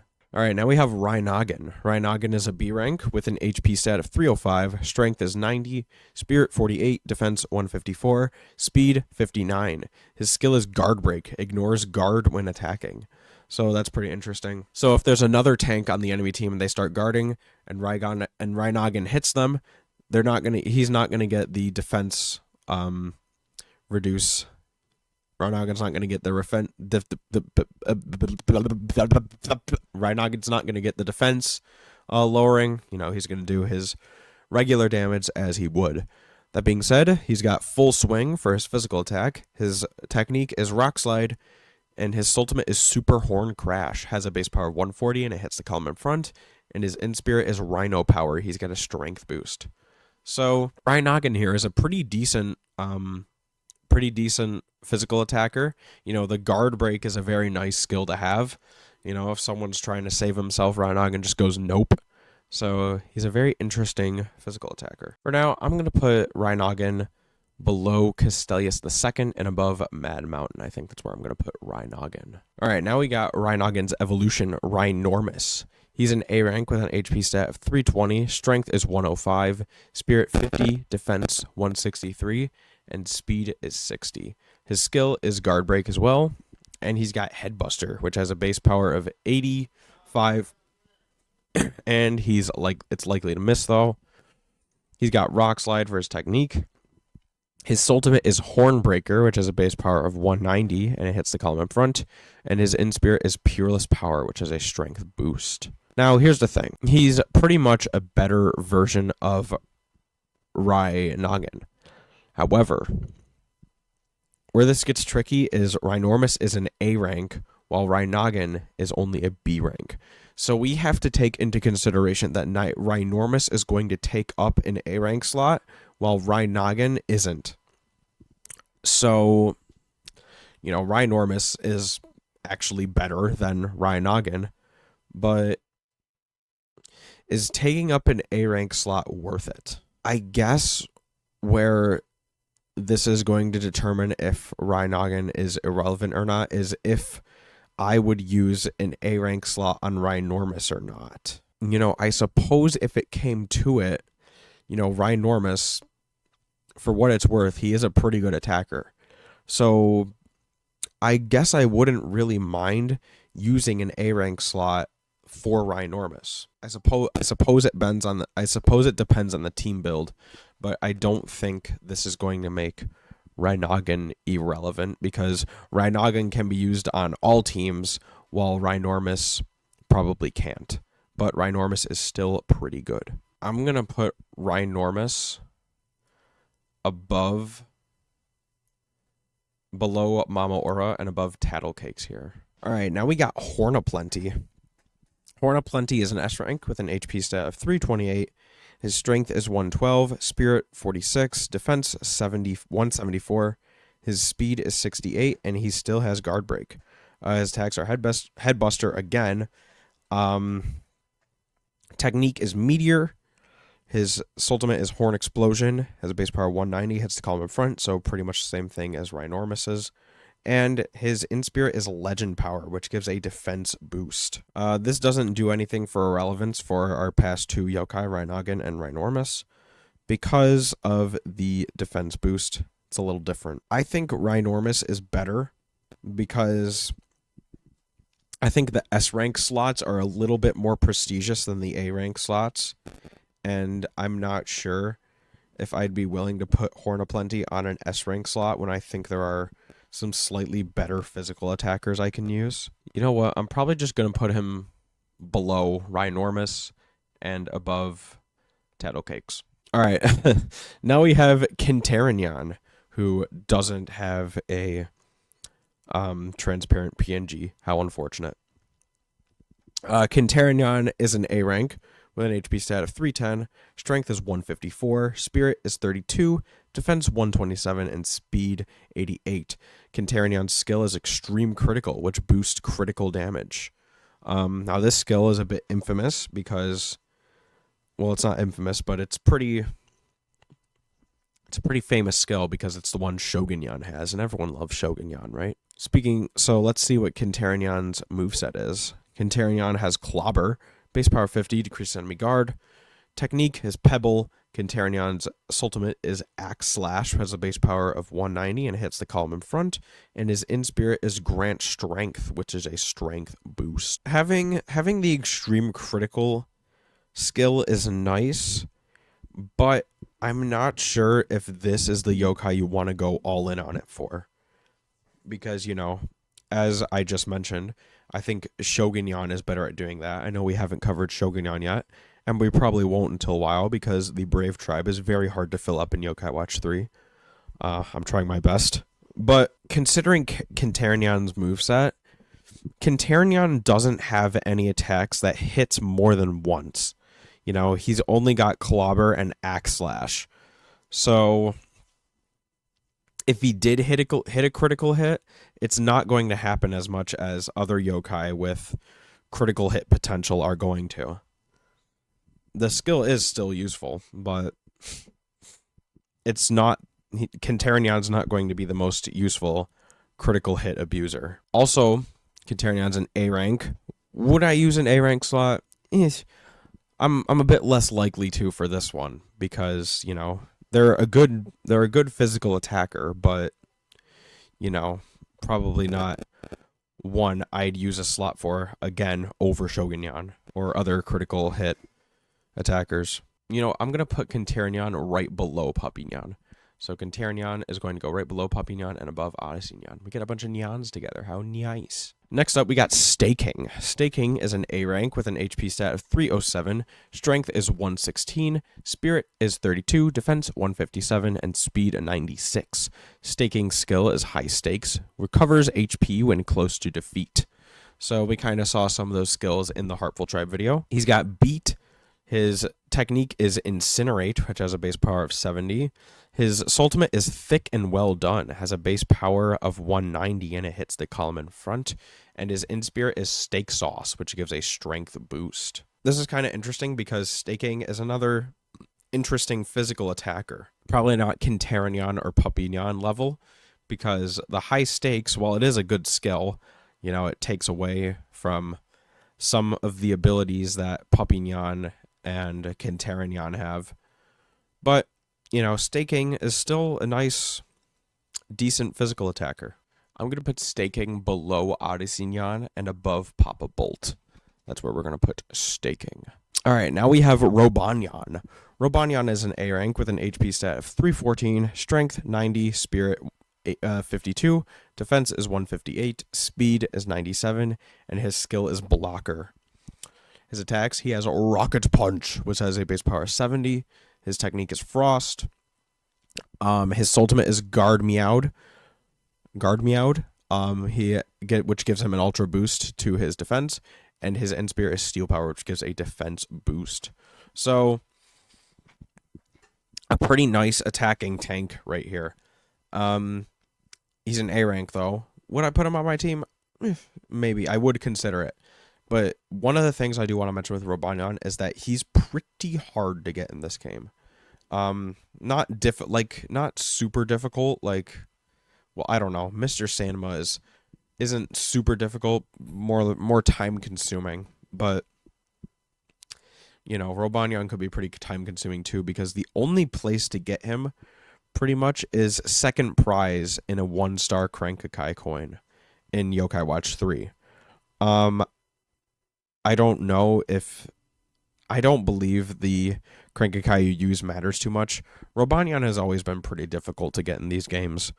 Um, I'm not gonna knock it too hard, but but definitely kind of, you know, if you really want Robonyan on your team, there's the possibility that you could be waiting multiple days just to get him. I'm gonna put Robonyan below High Nomi and above Support Hero. That's where we're gonna put Robonyan. All right, now we have Robonyan F, recolor of Robonyan. He's an A rank with an HP stat of 300 straight. His strength is 115, spirit 49, defense 172, and his speed is 67. His skill is polarity, build strength as soul meter refills. His attacks are rocket punch, his technique is blaze, and his ultimate is farewell blast. Has a base power of 270, and he self-destructs in a plus shape, and his in-spirit is system upgrade, which is a defense boost. Now, something I want to mention. If you are using Robonyan in a competitive match, your soul meter will start empty. Basically, your soul meter dictates if you can use your soultimate or not. If the soul meter is full, then you can use your soultimate. Soul meter builds, passively, but it goes up as, you would land attacks and stuff like that. So his strength is going to get higher as the match progresses. But the thing is, you can only use it once because his ultimate, he self-destructs, he's gone. So his skill isn't super useful as it would be on other yokai who have this skill where they can use their ultimate and, it doesn't just freaking kill them, right? So skill, not the best. His farewell blast is going to do a lot of damage, obviously. But, I wouldn't really use it at all. unless the match is going to end and you're like, you know what, whatever. Right? But he can't come back from it, so his skill isn't going to be super useful. It also brings in the question, if the soul meter is completely full, does he keep the strength boost he got from his skill? So I think Robonyan is a little better, but Robonyan F he's pretty decent. I'm gonna put him below Mad Mountain and above Blockade. That's where Robonyan F is going to go. All right, now we got Shobonyan. Shobonyan is an A rank. Actually, first, how you get Shobonyan. I think you fuse. There's probably multiple places to get Shobonyan, but you can fuse Robonyan with the Starry Spangles. Considering Robonyan's rarity, I don't really know why you would. There's other places to get Shobonyan anyways. Anyways, he's an A rank with an HP stat of 293. His strength is 48. His spirit is 33, and defense is 129. His speed is 96, and his skill is multi-talented. It reduces fire and water damage. So I think that's pretty similar to Castellius II's ability. But I think Castellius II had fire and ice. Don't remember. He's got Rocket Punch. His technique is Voltage. And his ultimate is Showbiz Bang. Has base power 270, and he self-destructs. And his in-spirit is American Mechanics, which is a defense boost. Pretty similar to Robonyan F, but I will not lie. I think Robonyan F is better just because I think Robonyan F's skill is better. You know what? They're pretty similar, so I'm going to put Shobonyan right below Robonyan F and above Blockade. All right, now we have Goldenyan. Goldenyan is an S rank with an HP stat of 319. His strength is 91, spirit 54, and his defense is 166. Speed is 115, and his skill is Gold Guard, lowers lightning and water damage. He's got Rocket Punch, Lightning, and his ultimate is Golden Thundper, boosts all stats of all allies. And his in-spirit is Golden Power, which gives a big defense boost to an ally. So a pretty interesting defensive attacker here. He focuses a bit more on defense than I think the other Robonyans do. Well, besides regular Robonyan. I think Robonyan focuses the most on defense, but Goldenyan here is a bit interesting because he has the big defense boost. I think he's the only tank we've covered so far that actually does. And his ultimate is interesting too, boosting all stats of all allies. Um, Golden Yan is a pretty decent defensive yokai here. But I'm going to be completely honest. In terms of defensive abilities, I want to say that Robanyan I think is slightly better. Actually, you know what? I'm not too sure. I think they both have their ups and downs. Now the thing is, would I use an S rank slot for Golden Yan? I guess it depends on my team. If I'm going for a bit more of a defensive team, I think Golden Yan could be a good pick. I want to say Castellius Max is a bit better of an S rank defender, but Golden Yan is also pretty good as well. I really like Golden Yan. I've always liked Golden Yan. I think he was the first Crankakai exclusive yokai I ever got when I started getting into Yokai Watch. I think just because of personal preference, I'm going to put Golden Yan right above Robanyan. I think they're both pretty similar, but I like Golden Yan more, so he gets an edge. All right, now we have Dromp. Dromp is an A rank with an HP stat of 433, our highest so far. His strength is 112, his spirit is 48, defense 156, and speed 52. His skill is Insulator, which reduces lightning damage for all allies. A bit random, but I see where it's coming from. His physical is Steamroll, which has a base power of 55, and it always hits. His technique is Rock Slide, and his ultimate is Total Collapse, which is a base power 270, and he self-destructs on a plus shape. Great, we love self-destruct. And his Inspirit is Earth Healing, which gradually restores HP. Dromp is also pretty difficult to get in this game. Dromp is... Here's the thing with Dromp in Yokai Watch 3. If you don't know where to look for him, you're not going to find him, right? This is probably the most bizarre way I've ever seen on how to get a yokai. If you want to get Dromp in Yokai Watch 3, do you know the flagpole? There's these 3 flagpoles at the Springdale Elementary. If you climb the middle one, I don't think it matters who you climb it with, but I think it has to be the same character. If you climb the middle pole consecutively over 3 or 2 days, I believe, they're finally going to reach the top, and then you get some random event. When I was trying to do this, I got Mr. E a lot. Something could appear on the school, you get an item. It's a pretty pointless event. There's not much to get from it besides Dromp. Now the thing is, if you can get to the top of the flagpole the next day, you can do this. And another annoying thing with this event is that it's a daily event, so you can only do it once per day. So you can only climb a third of the flagpole once per day, and you can only get to the top of the flagpole once per day. So if you're on a day where you can get to the top of the flagpole, you can save scum this. So if you save before you climb the flagpole and then climb the flagpole, if you don't get the Dromp event, you can reset your game, open it back up, climb the flagpole again. If you get the Dromp event, when you see him, he'll appear at the top of the school, and then you can go to the top of the school with your character, and then you can fight Dromp. It's a pretty bizarre event. I don't know why they did this, because it's so out of the way that I honestly don't know how anyone found this out, because I would never even think to climb the flagpole. But it's a very bizarre yokai. All for Dromp, who is unfortunately probably not the best. I would not waste an A rank slot on my boy Dromp here, even though I really like his design and stuff like that. He's decent. I think I'm going to put Dromp below Lazy Sunday and above Pride Shrimp. I think that's where Dromp is going to go. Now we got Swash.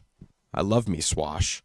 Swash is an S rank with an HP stat of 461. His strength is 54 and his spirit is 113. His defense is 161, his speed is 59, and his skill is Blessed Body. Recovers allies' HP when defeated. It's a pretty nice skill. However, I think it's a bit odd on Swash because he's a tank. But, if you're putting him in front and he's absorbing all the damage, and your teammates, you know what? Now that I think about it, it is a pretty odd skill. It could be nice though, I suppose. He's got steamroll as well. His technique is waterfall, and his ultimate is tide guard. His defense is going to go way way up, and his in-spirit is ocean power, which causes all stats to rise for an ally. He's a pretty good tank. He's a pretty good tank, and he does some special attacking. Waterfall is a good technique, but the skill is a bit odd on him. I can't remember. I want to say this is probably something I should have mentioned, but the skills or the ultimates that boost someone's own defense, I want to say that there's a secondary effect to them where the enemies are going to target them exclusively. I know that's how it works in Yokai Watch 1 when you use Swash's ultimate, because his defense goes up and he gets the secondary effect where he's going to be targeted more often. I'm not too sure if it's the same thing in Yokai Watch 3 because the descriptions don't say anything about it. But through practice, I want to say that is what happens. I don't remember too well. But, Swash is a pretty good tank. Not sure if I'd use an S-rank slot on him, but for what it's worth, he is a decent tank. I really like Swash. He's based off the yokai Umibozu. I don't know if that's how you pronounce it, but it's called the Umibozu, Umibozu, and I really like the Umibozu. Very interesting yokai, and Swash has a very nice design. I've always liked Swash. Swash is very cool. I've always used him for my Yokai Watch 1 teams. Not when I played it way back when, but currently when I boot up Yokai Watch 1, I'm going for post game. I always go for Swash. I think I'm going to put Swash below Mad Mountain and above Robanyan F. Again, as much as I like Swash, C tier is not a bad tier to be. Unless you're below Reversa, this is kind of like the halfway point in my C tier. Reversa is probably the start of what I consider to be the okay yokai. Maybe I should split this tier up then. All right, next we got Total Dude. Total Dude is an S rank with an HP stat of 316. His strength is 132, spirit 47, defense 178, speed 73. His skill is Total Power, knocks enemy back a tile when attacking. So this is pretty much going to guarantee, I believe, that Total Dude is always going to knock an enemy back a tile when attacking. So he's going to be backing everyone up to the back. His attacks are Clobber, base power 50. Glad that it decreases enemy guard and doesn't knock an enemy back because that would be pretty repetitive. His technique is Waterfall, and his ultimate is Warts and All. Has a base power of 50, and it hits the front 2 rows 5 times. And his in-spirit is Big Shot. Defense is going to go way up for an ally. So, Total Dude is a pretty nice attacking tank, he doesn't have the defensive ultimate, but he does have an in-spirit which causes defense to go way up, probably our best so far. And his ability to continuously knock enemies back a tile makes it so that those ultimates that only hit the very back row a bit more useful. So if you have a special attacker or a physical attacker with a ultimate like that, Total Dude will go nicely with them. So Total Dude is pretty good. I said Total Dude was our best defensive attacker, and I'm going to stick to it. So I'm going to put him above Rhinormus. I'm also going to put him above Mama Aura. So Total Dude is going to go below Starwin and above Mama Aura. Now we have Uber Geeko. Uber Geeko is a bit more difficult to get. He's a bit rare. Not a Crankakai exclusive in this game, like he would be in Yokai Watch 2. I find it pretty strange that some of the Yokai Watch 2, or maybe even all of the Yokai Watch 2 Crankakai exclusives are not in a single Crankakai coin in this game. It's pretty much only Yokai Watch 1 and Yokai Watch 3. I find that a bit strange. Maybe it has something to do with the fact that they plan to add the past, like Springdale, to the game. but they didn't in the last minute because obviously you can't go to the past in Yokai Watch 3. I know that was part of their plans for Yokai Watch 3, so maybe. Anyways, Uber Geeko is an S rank with an HP stat of 299. Strength is 52, Spirit 113, Defense 170, and his speed is 97. His skill is Blocker. He's got Clobber. His technique is Incinerate, and his ultimate is Gek Out. It has a base power of 30, and it hits the front 2 rows 5 times. And his in-spirit is Stay at Home. A yokai is not able to move on the board. Uber Geeko is definitely not as good as Total Dude. You know, he's got the ultimate for the, I believe it's a physical attack ultimate, but he's more of a special attacker. The in-spirit is kind of useless. Skill is all right. I'm going to put Uber Geeko below Endurafant and above Fidgefant. I think that's where I'm going to put Uber Geeko. Also, something I'm considered. Sonic Bam. I'm going to move Sonic Bam below Repossessor. I think that's good. So, Uber Geeko, below Endurafant, above Fidgefant. Sonic Bam, below Repossessor, and above Lava Lord. All right, now we have Gargaros. So, Gargaros is an S rank with an HP stat of 310. Strength is 141, Spirit 48, Defense 109, and Speed 101. His skill is Guard Break, ignores guard when attacking. So basically, Rhinormous and Hornplenty skill. He's got Clobber. His technique is Incinerate. His ultimate is Iron Anger. Has a base power of 190 and hits the column in front. And his in-spirit is Power of Terror, which is a defense boost. So we got another attacking tank on our hands. Very similar to Rhinormous and Hornplenty. However, those guys had, better attacks than Gargaros had. He's still got the defense boost, so I think that puts him a bit below, but he's still a pretty good attacking tank. Yeah, I think we're going to put Gargaros right below Hornplenty. All right, next we have Ogreless. Ogreless is an S rank with an HP stat of 283. Strength is 125, Spirit is 165, Defense is 86, and Speed is 93.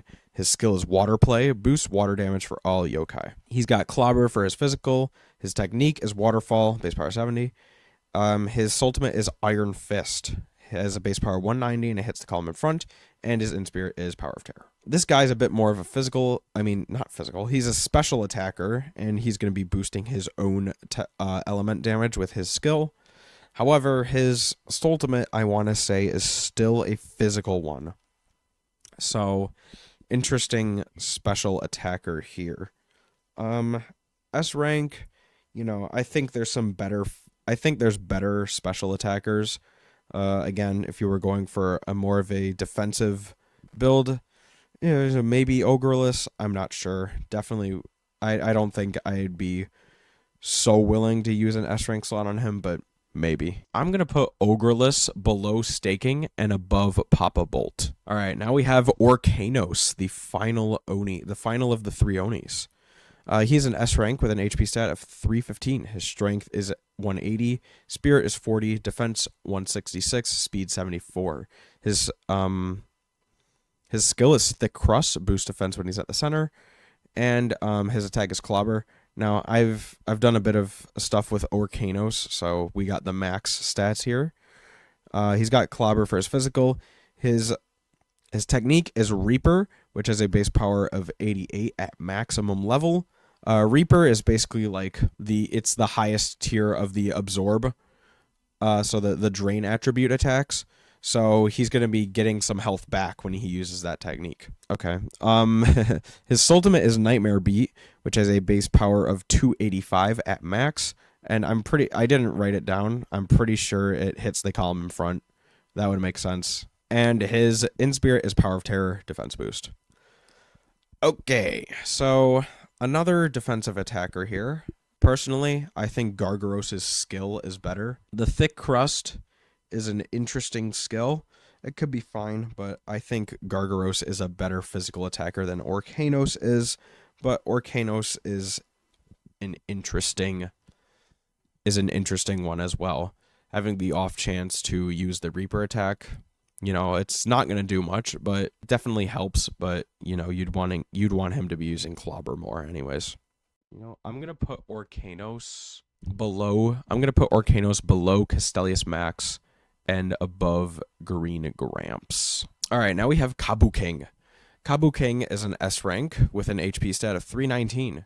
His strength is 118, his spirit is 167, defense 177, and speed 65. His skill is Epic Performer, boosts stats based on number of yokai behind himself. So, this is pretty good for, him being a tank. He's going to be pretty much in front of all your teammates, so his stats are going to be boosted, twice as much as however many it would be if there was only one behind him. I'm not sure how big this stat boost is, but if you have your whole team behind him, it's gonna be like this ability is gonna stack twice, I guess. I'm not sure.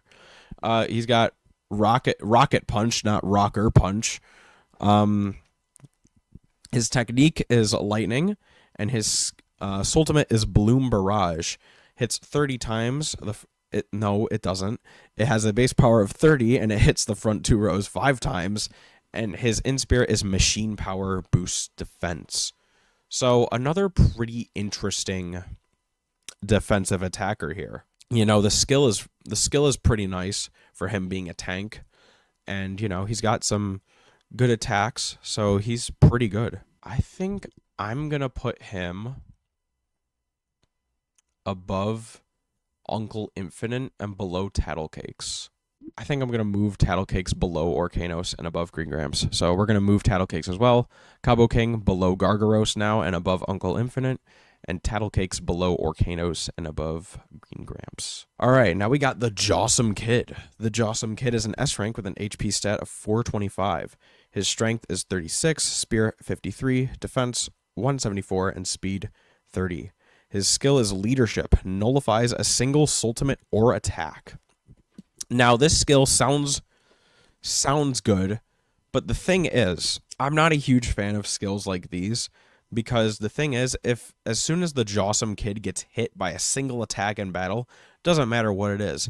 Is it a weak technique from a physical attacker? Is it a weak physical attack from a special attacker? The skill is gone, right? You could keep the Jawsome Kid until he is, until his ultimate's being let loose, and then you can bring him up front.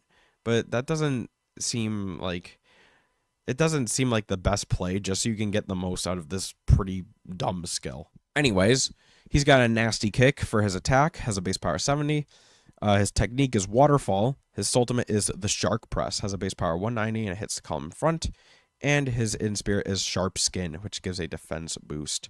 So, a pretty interesting tanky attacker with a bit of a weak skill. And he's a Tempura exclusive. So, yeah, I believe he's a Tempura exclusive.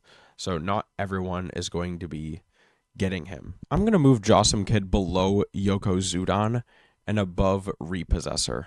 Now we have El Sharkador, the Crankakai exclusive recolor of the Jawsome Kid. He's an S rank with an HP stat of 451. His strength is 50, spirit is 116, defense 158, and speed 61. His skill is Decisive Blow, knocks out enemy on very low health. So I'm not sure how low the health has to be, but it could be a decent skill for cleaning enemies up, If they're at like, I don't know, 1 HP. Not 1.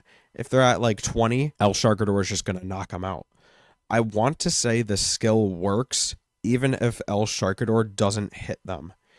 So if an enemy goes down to low health, I think El Sharkador's skill is going to trigger whether he hit them or not, and they're going to die. Don't quote me on that. I'm not sure how accurate it is, but I think that's how the skill works. I think that's how I've seen it work in the past with other yokai that have a skill like this, but I don't quite remember. He's got Nasty Kick and Waterfall, just like Jawsome Kid, and his ultimate is Sharkadorian Shout, which causes his defense to soar, and his in-spirit is Sharp Skin, which is a defense boost. So a pretty nice defensive attacker here. Definitely better than the Jawsome Kid in my opinion.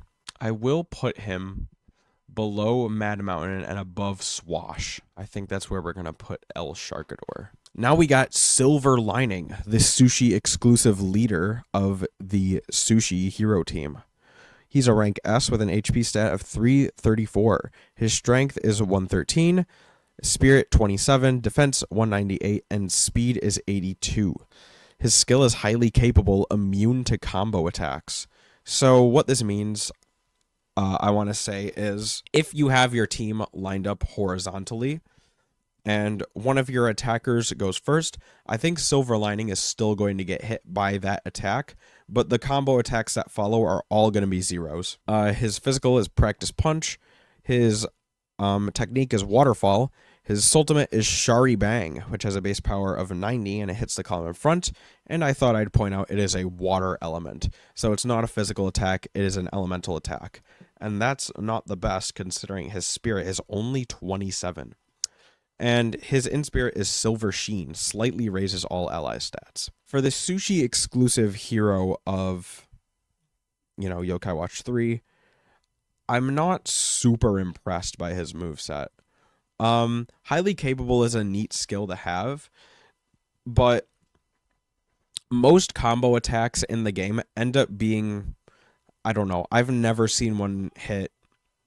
I've rarely ever see combo attacks hit 30 damage, even if they're from a physical attacker. I want to say combo attacks can be critical. In a bit of recent testing I've done, I want to say that some combo attacks can do some pretty decent damage, considering it's a combo attack. Most of them are going to be about 10 or below. Some hit 20 if they're from a physical attacker, and I don't know if I've ever seen any go above 30. So, it's nice to keep your HP from going super down if you're facing a hyper offensive team, but it's not the most useful skill in the world if you're going against a pretty basic team that has 2 tanks, 2 attackers, 2 healers. Obviously, his ultimate being elemental instead of physical is a bit on the downside, and slightly raising all stats isn't the best either. So he's an okay defensive attacker, but probably not the best. You know what? I think he's better than Uber Geeko, but probably not by much. So we're going to put him below Endurafant, but above Uber Geeko. All right, now we have Daikakutin, one of the heavenly gods of fortune, or something like that. Daikakutin is an S rank with an HP of 340. His strength is 105, spirit 42, defense 189, and speed 85. His skill is spiritual healing. Recover HP when dealing a crit. Now, none of his attacks, this is kind of the problem with Quinternion. None of his attacks hit more than once or really have the chance to have a higher chance of getting a crit. So if you really wanted this skill to work, either bring Whisper or Wispocrates on your team and give this guy, there's a soul out there. There's a couple souls out there that heighten the chances of getting critical attacks and put it at max. Not too certain how great this skill is going to be and how much HP you even recover. So his attacks are Clobber, base power 50, decrease enemy guard. His technique is Rock Slide, and his ultimate is Kiss of Kismet, or Kisme, not sure. Has base power of 190 and it hits the column in front. And his in-spirit is Daikakutin's Ward, which greatly boosts defense. So he's an interesting defensive attacker. The skill is a bit strange, not sure how much it's going to work out. But in terms of his moveset, it's not too bad. I'm going to put him below Swash and above Robanya F. That's where we're going to put Daikakutin. All right, now we got Platnos, American Legend. Platnos is an S rank with an HP of 245. His strength is 95, spirit 30, defense 177, and speed 125. His skill is Platinum Guard, same as Castellius Max's, lowers water, ice, and wind damage. He's got Clobber. His technique is Lightning. His ultimate is Platinumification. His own defense soars, and his in-spirit is Platinum Plating, which is a defense boost. defensive attacker. I think he focuses a bit more on defense than attacking. But he's still a pretty interesting yokai. Also, the afro is a great style for him. I hope he never shaves it. Yeah, we're going to put Platnos below El Sharkador and above Swash. That's where Platnos is going to go. All right, next we have Gilgaros. Gilgaros is an S rank with an HP stat of 319. His strength is 177, spirit is 39, defense 166, and speed 83. His skill is extreme critical, which boosts crit damage. He's got clobber, lightning. His ultimate is golden beatdown, base power 190, hits the column in front, and his in spirit is power of terror, which is a defense boost. So once again, another defensive attacker. He's got the extreme critical. Again, same problem as Kintornion. No attacks that hit more than once or increase the chances for a crit. You're going to have to bring the soul if you really want it, or one of the whispers. We've covered a lot of yokai like this, so let's just see how he stacks up with the rest. All right, you know what? We're going to move Gargaros below Kinternion and above Odysseyon. So Gilgaros is going between Kinternion and Odysseyon. Also, another change I want to make. Miss Tank, we're going to move between Robonyon F and Shobonyon. So Miss Tank is going to go there. Next up, we got the Terminator. The Terminator is an A rank with an HP stat of 230. Strength is 127, spirit is 32, defense 183, and speed 126. His skill is Titanium Skeleton, only takes half damage from attacks. So that's a pretty good skill. So if you're going against a physical attacker, he's only going to take half damage. And I'm not sure if this also includes techniques. I'm willing to say it does. Now for his attacks, he's got Bone Crusher, base power 50. His technique is only fire. His ultimate is Meowby Back, which has a base power of 200 and he self-destructs. And his in-spirit is Future Tech. All stats go up slightly. So we have a pretty interesting defensive attacker here. And again, another self-destructor. I think we're going to put the Terminator below Daikakutin and above Robonyon F. So that's where the Terminator is going to go. All right, next we got Judge Brick. So Judge Brick is a fusion between No Way and the Starry Spangles. He's a rank B with an HP stat of 337. Strength is 95, spirit 34, defense 196, and speed 40. His skill is Solid Investment, boost defense if money is scattered. So that's pretty much the same skill that Comic Genius had, and I've already expressed my disdain for this money scattering stuff. I don't think it's very good. It's probably the least useful in spirit in the game, and it takes a while to use. It's not like an instant effect like a strength or a defense lowering in spirit. It takes a while. So he's got tackle, his technique is rock slide, and his ultimate is protectionist stance. His own defense is going to soar, and his in spirit is disbursement, which causes an enemy to throw money. Now, not the most useful skill in competitive. Might not even be that useful in casual either, but it is what it is. So probably not a very useful tank in my opinion, but let's see how he stacks up with everyone else. I mentioned he was kind of like Comic Genius, and I'm not going to lie, I think Comic Genius is a bit better because they both share the same skill, but Comic Genius's in spirit is more useful. He actually has the defense buff, where Judge Brick has the money throwing stuff. And yeah, Judge Brick has the ultimate where his own defense is going to go up, but it's only for him. And Comic Genius has the ultimate where all stats are going to go up. So I think I prefer Comic Genius to Judge Brick, as even as a tank. So let's see where Judge Brick. He's probably going to be our least useful tank so far. I'm going to put Judge Brick below No Go Kart and above Mr. Sandmeh. All right, now next up we have Earn Fulfilled. Earn Fulfilled is a B rank with an HP stat of only 70. His strength is 156, spirit is 20, defense, however, is 369. A huge defense stat. His speed is 34, and his skill is Vanishingly Small. Nullifies low damage received. This is probably going to be a tad bit controversial, but I just want to say, this is my personal opinion. Earn Fulfilled is the best tank in the game. Here's why. Earn Fulfilled is only a B rank, and at level 1, his defense stat is 100. That is huge. That is probably that is something that can be said for, I mean, that's even bigger than some of our tanks here at level 60. Some of these yokai at level 60, I don't know if they were specifically tanks, but he has the highest defense stat in the game, I want to say. It's huge. And this skill, which, works a lot better than you'd think, it works well with his low HP and his high defense. It's a skill that really works for him. Now, technique damage is a bit of a problem for him, but in practice, it doesn't just completely kill him. He still has a really high defense stat. So the techniques are going to do a bit of damage to him. The techniques from opponent yokai could probably chip away at him. But if you have a healer on your team, or maybe Earn Fulfilled has some soul that helps him with that stuff, he's not completely out of the game.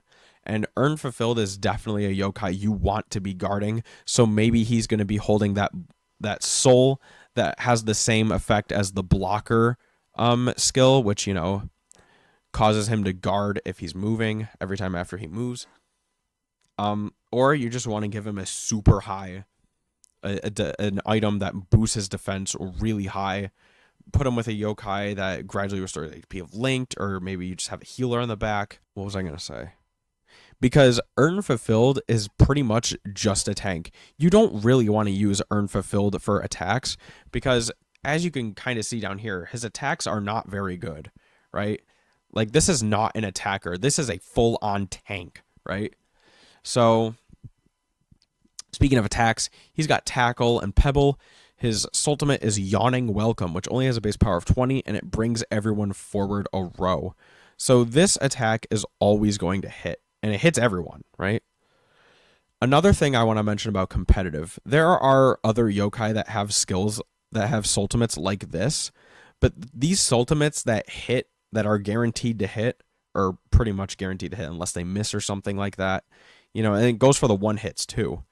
If you're playing competitive, and I'm not sure if it goes for the full on competitive stuff, but I've done a bit of casual battling, and there's something called sudden death, where if you hit it, every attack is going to do 999 damage, pretty much guaranteeing that the yokai is going to die. If you use a ultimate like this, where it's guaranteed to hit one person or pretty much everyone on the board, it's just going to sweep the team. It's pretty funny, but, it's something to think about. I'm not sure if it works for full-on competitive matches. It might, but it does in casual competitive at least. And his in-spirit is defenseless. Defense is going to go down. So, Earn Fulfilled is, just in my opinion, an insanely good tank. And you know what? I'm going to do something bold. Earn Fulfilled really impressed me when I used him. I was very happy with my Earn Fulfilled.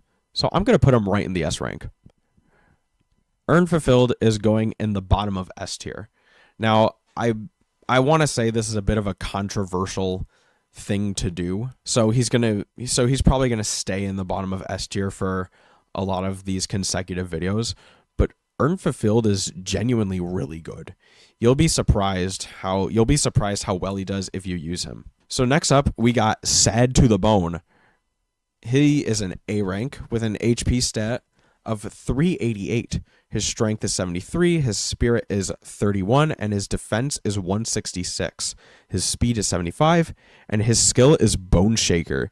Deals massive damage to enemy behind target. This is another skill that I want to point out because it's very interesting. To target an enemy that's like in an enemy tank with a teammate behind him, and you had Sad to the Bone hit them. This skill is really good. It's not like Earn Fulfilled super good, but if Sad to the Bone hits someone and there's a yokai behind them, I've seen this guy do 400 damage. It's it's a pretty insane. It's pretty insane, and you can do a lot of work with it if you catch people off guard. It doesn't work all the time, obviously. It's a bit of a niche skill, but if it works, it really works. For his attacks, he's got practice punch, base power 70. His technique is absorb, base power 25. It's all right. His ultimate is boning up, has a base power of 285 at max, and it hits the column in front. And his in spirit is brittle bones, which causes an enemy's defense to go down. So for a defensive attacker, Sad to the Bone is pretty good. His Bone Shaker skill is very nice, and he's got some potential. I'm gonna put him below Castellius Max and above Orcanos. Next up, we got Venoctobot. Venoctobot is an S rank with an HP stat of 345. His strength is 117, spirit 22, defense 205. His speed is 69, and his skill is Robo Bones. Only receives half damage from attacks, so a lot like the Terminator's skill. For his attack, his physical is Maul, which is a base power 70. His technique is Voltage. His ultimate is Double Dragon, has a base power 190, hits the column in front, and his in spirit is Steel Chassis or Chassis. It is a defense boost. So Venoctobot is a pretty good defensive attacker, right? Only receiving half damage from attacks is, a pretty good skill, and based boot and broken out talk, and coupled with his pretty high defense stat, all things considered, it's a skill that's going to be doing some pretty good work, and he can also give defense boost. So Venoctobot here is pretty nice. You know what? I'm going to put him below Sad to the Bone and above Orcanos. That's where we're going to put Venoctobot. Now we got Orcanos Lubu from Yokai Watch Sengokushi, or I think that's how you say it. He's an S rank with an HP stat of 331. His strength is 174, spirit 36. His defense is 167, and his speed is 76. His skill is Juggernaut, deals heavy damage to guarding enemies. I don't know if this works like Sad to the Bone's skill, but guarding is probably something that happens a bit more often. I'm not sure how much damage this skill does, but it's definitely going to be doing a lot, considering Orcanos Lubu's strength is much higher than Sad to the Bones. He's got Clobber for his physical. His technique is Absorb. His ultimate is Nightmare Beat, base power 190, hits the column in front, and his in spirit is Indomitable Ire, which is a strength boost. So Orcanos Lubu here is actually a pretty good defensive attacker. He can do some heavy damage to, guarding is not something that's exclusive to tanks, so he can do some pretty decent damage across the board, and he's got his own strength boost. And he is a commander yokai. He has his own item that you can give him, so he has the potential to be pretty good. I'm going to put him in the A tier above Grainpaw. That's where we're going to put Orcanos Lubu. All right, next we got Cubot. Cubot, it's an S rank, HP of 360, strength is 25, spirit 127, defense 194, and his speed is 77. His skill is Robo Bones, only receives half damage.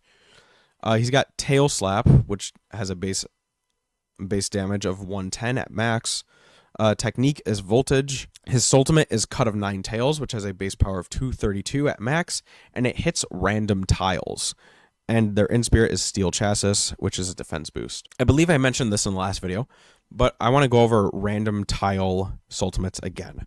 I think the random tile ultimates are very interesting because you can start the ultimate but not do anything, because it'll show where the ultimate is going to attack, and your opponent is going to adjust accordingly, if it's going to hit them.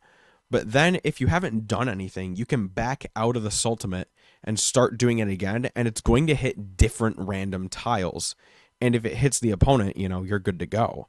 So it's very interesting to do some mind games with your opponent, because in Yokai Watch 3, it's very easy to start using a ultimate. You're like, oh, I'm finally going to get him this time. And then all the opponents just move out of the way, and it's like, well, that was for nothing. But these random ultimates, if you're sneaky with them, can change the game a little bit. So Cubot, much like Venoctobot, but this time a special attacker. All right, here's what I'm going to do. I'm going to put Cubot right below Venoctobot. I think they are quite similar, but I think a bit more of my preference goes with Venoctobot because, I really like Venoct as a yokai. I don't know who doesn't. Venoct is very cool, but they both have their own strengths and weaknesses, but they are very, very similar, very, very close to each other. All right, next up we have Ultimate Robonyan. Ultimate Robonyan is an S rank with an HP stat of 398. His strength is 143, and spirit is 33. Defense is 170, and speed is 110. His skill is Overdrive, immune to jinxes and floor effects. So this is a pretty good skill. Robonyan can be targeted by jinxes, but nothing's going to happen. And if an enemy happens to have some floor effect, Sultimate, or skill, Ultimate Robonyan can just hover in peace, right? So a very nice skill. For his attacks, he has a Meteor Punch, which has a base power of 38 at max, and it's going to hit 3 times. His technique is Tornado, and his Sultimate is Ultimate Missile Pod, which has a base power of 285 at max, and it hits the column in front. And his Inspirit is Ultimate Power, which is a defense boost.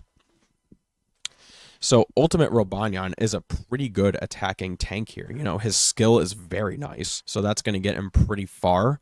Meteor Punch is a nice attack. Okay, so I'm going to put Ultimate Robonyan below Puppynyan and above Kintarinyan. I think his skill is the only thing that bumps him above these two, Kintarinyan and Gilgaros, because they have the potential to have good skills too, but again, their attacks don't really play into those skills. Ultimate Robonyan's skill just works, and it's very nice, but he's not the greatest attacker in the world. All right, next up we have King Deadward, the Mystery Legend. King Deadward is an S rank with an HP stat of 315. His strength is 151, spirit 33, defense 151 as well, speed 58. His skill is Dead Stubborn, greatly boosts defense when jinxed. So that's an interesting skill. His attack is a Lightning Slash, which has a base power of 24, and it hits 3 times.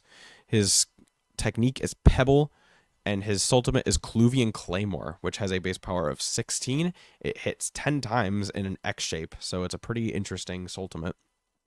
And his Inspirit is Alloyed Powers, which is a defense boost. So King Deadward is a pretty interesting attacking tank. Not a lot to do with defense. He can boost his own defense if he's jinxed, and he has the defense boost, but his attacks are going to be decently good. The Lightning Slash, even though it hits 3 times, it's probably only going to amount to something, attack that hits once with a base power of 70. It's something like that. And the Sultimate is pretty nice. It hits an interesting area, so it's going to split some links up, and, it does some decent damage. So he is a pretty good attacking tank. Also, I should mention, there are items are exclusive to Mystery Legends that boost their defense and speed. It's pretty much a paradise ball for them. Defense plus 30, speed plus 30, I believe it is. So that would work pretty nicely with King Deadward too. Okay, I'm going to put King Deadward below Swash and above Daikokutin. That's where we're going to put King Deadward. All right, next up we got Mumbles. Mumbles is an A rank with an HP stat of 291, strength 69, spirit 45, and defense 184. His speed is 121. And his skill is Sentinel, protects allies on the verge of defeat. We saw this with Got It Made in the last video, and I'm not totally sure how this skill works. I want to say how it works is, if an ally is going to die, he takes a hit for him, I suppose, or something like that. It'd probably work better for Mumbles than it does for Got It Made, because Got It Made is a healer, and this guy is supposed to be a tank, so he can probably take more hits than Got It Made can. For his attacks, he has Practice Punch. His technique is Waterfall. His Sultimate is Final Ferocity. His defense is going to go way, way up. And his Inspirit is Breathe In, which is a defense boost. He's a bit of a defensive guy, not a full-on tank. I'm going to put Mumbles below Whatuption and above Castellius the First. That's where we're going to put Mumbles. And I believe this is our last yokai for the day, Rory, which is an A rank. His HP is 291, his strength is 124, spirit 122, defense 122, and speed 122. A lot of very balanced stats here. His skill is Fit of Rage. Power increases hugely when at low health. So I'm not sure how big of an increase this is, but, you know, it could be decent. For his attacks, he has Practice Punch. His technique is Incinerate. And his skill, not his skill, his ultimate is First Ferocity, which has a base power at 93 and it hits the column up front. And his Inspirit is Breathe Out, which is a strength boost. So a bit of an interesting kind of defensive attacker here, but he's not super focused on defense, a bit more on attack, but it's a bit interesting nonetheless. I'm going to put Rory below Endurafant and above Silver Lining. So that's where Rory is going to go. And that's our last yokai. So here is our tier list so far. The only tank to make it into S tier is Earn Fulfilled. Orkanos Lubu made it into A tier. Terrapoda made it into B tier or B plus tier. And here is, you know, where everyone else went, you know, if you can find them. You know, something I didn't quite consider for this video is how hard this tier list is going to be to make. You know, with every yokai crowded on one tier list, it's going to be hard to remember, you know, with, you know, we got all the healers and we got, you know, some of these tanks. So I'm definitely going to do a bit of work on this tier list outside of the video. Because, you know, like I said, it's very hard to make and consider all these guys, and I'm trying to like consider, you know, how well they fit their role, but, you know, it's hard to remember what all of the Heartful Yokai I covered like weeks ago do. So these tier list videos are probably going to start coming out a little slower. I hope all my Yokai Watch enjoyers don't slow down on the viewing, because, you know, I plan to make a lot of Yokai Watch content in the future, hopefully, even after this tier list. You know, if I can get my Switch somehow hooked up to this and get all this stuff working, you know, maybe I can actually do some full-on Yokai Watch stuff, you know, show some gameplay. But, you know, I do want to finish this tier list, get everyone done, you know, and that's going to take both some in-game work and some, you know, just thinking work about where I want to put these guys, because a lot of stuff here just doesn't sit right with me when I start to consider, you know, the Tough Tribe and the Heartful Tribe together. And, you know, there's still some guys I want to move around, but we can check it out. And then, of course, in the next tier list video, I will give you the update on where everyone went. I believe the next tribe I'm going to start working on is Mysterious. At this point in the game, I have pretty much every single yokai. There's some qualms with the Charming tribe, but we'll get there when we cover the Charming tribe. But for now, I'm just going to start to go in order of the tribes I have. So we're going to start with Mysterious. Not Brave yet, because, like I mentioned earlier, the Brave tribe, the Brave tribe is very hard to fill up in Yokai Watch 3. There's still 2 yokai I'm waiting on, and if I can't get it before I finish up if I can't get those 2 before I finish up every tribe, then, you know, I'll just do the Brave tribe with those 2 exceptions, and then when I get them, I'll make videos on them. After we do all the basic tribes, I'm just going to make one video lumping the Wandroid tribe, the Enema tribe, and the Wicked tribe into one video, because Wandroid only has literally one guy in it, and that is, if I can find him, where is he? There he is, Cyborg Y. So Cyborg Y is the only yokai in the Wandroid tribe. Here's all our Wicked yokai. There's not many. And for the Enema tribe, there's only a couple. You know, these 5, not these 5. You know, Enema, Ancient Enema, Enema Awoken, the 3 Enemas down here. Not many in the Enema tribe either. So we're going to lump Wandroid, Wicked, and Enema tribe into one video.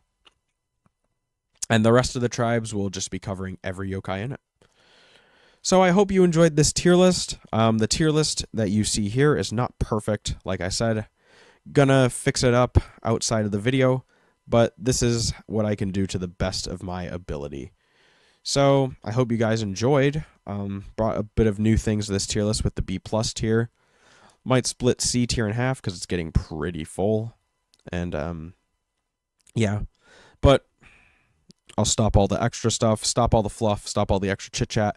Hope you guys enjoyed this video. Stick around for more extra Yokai Watch content in the future. Probably going to do a couple more Goosebump reviews after this, and hopefully get back to some gaming videos once some cool games come out, or I feel like making a video on a game series that I enjoy. But anyways, hope you enjoyed the video. Hope you guys have a great day. Hope you guys like Yokai Watch 3. And I'll see you all next time. Peace out.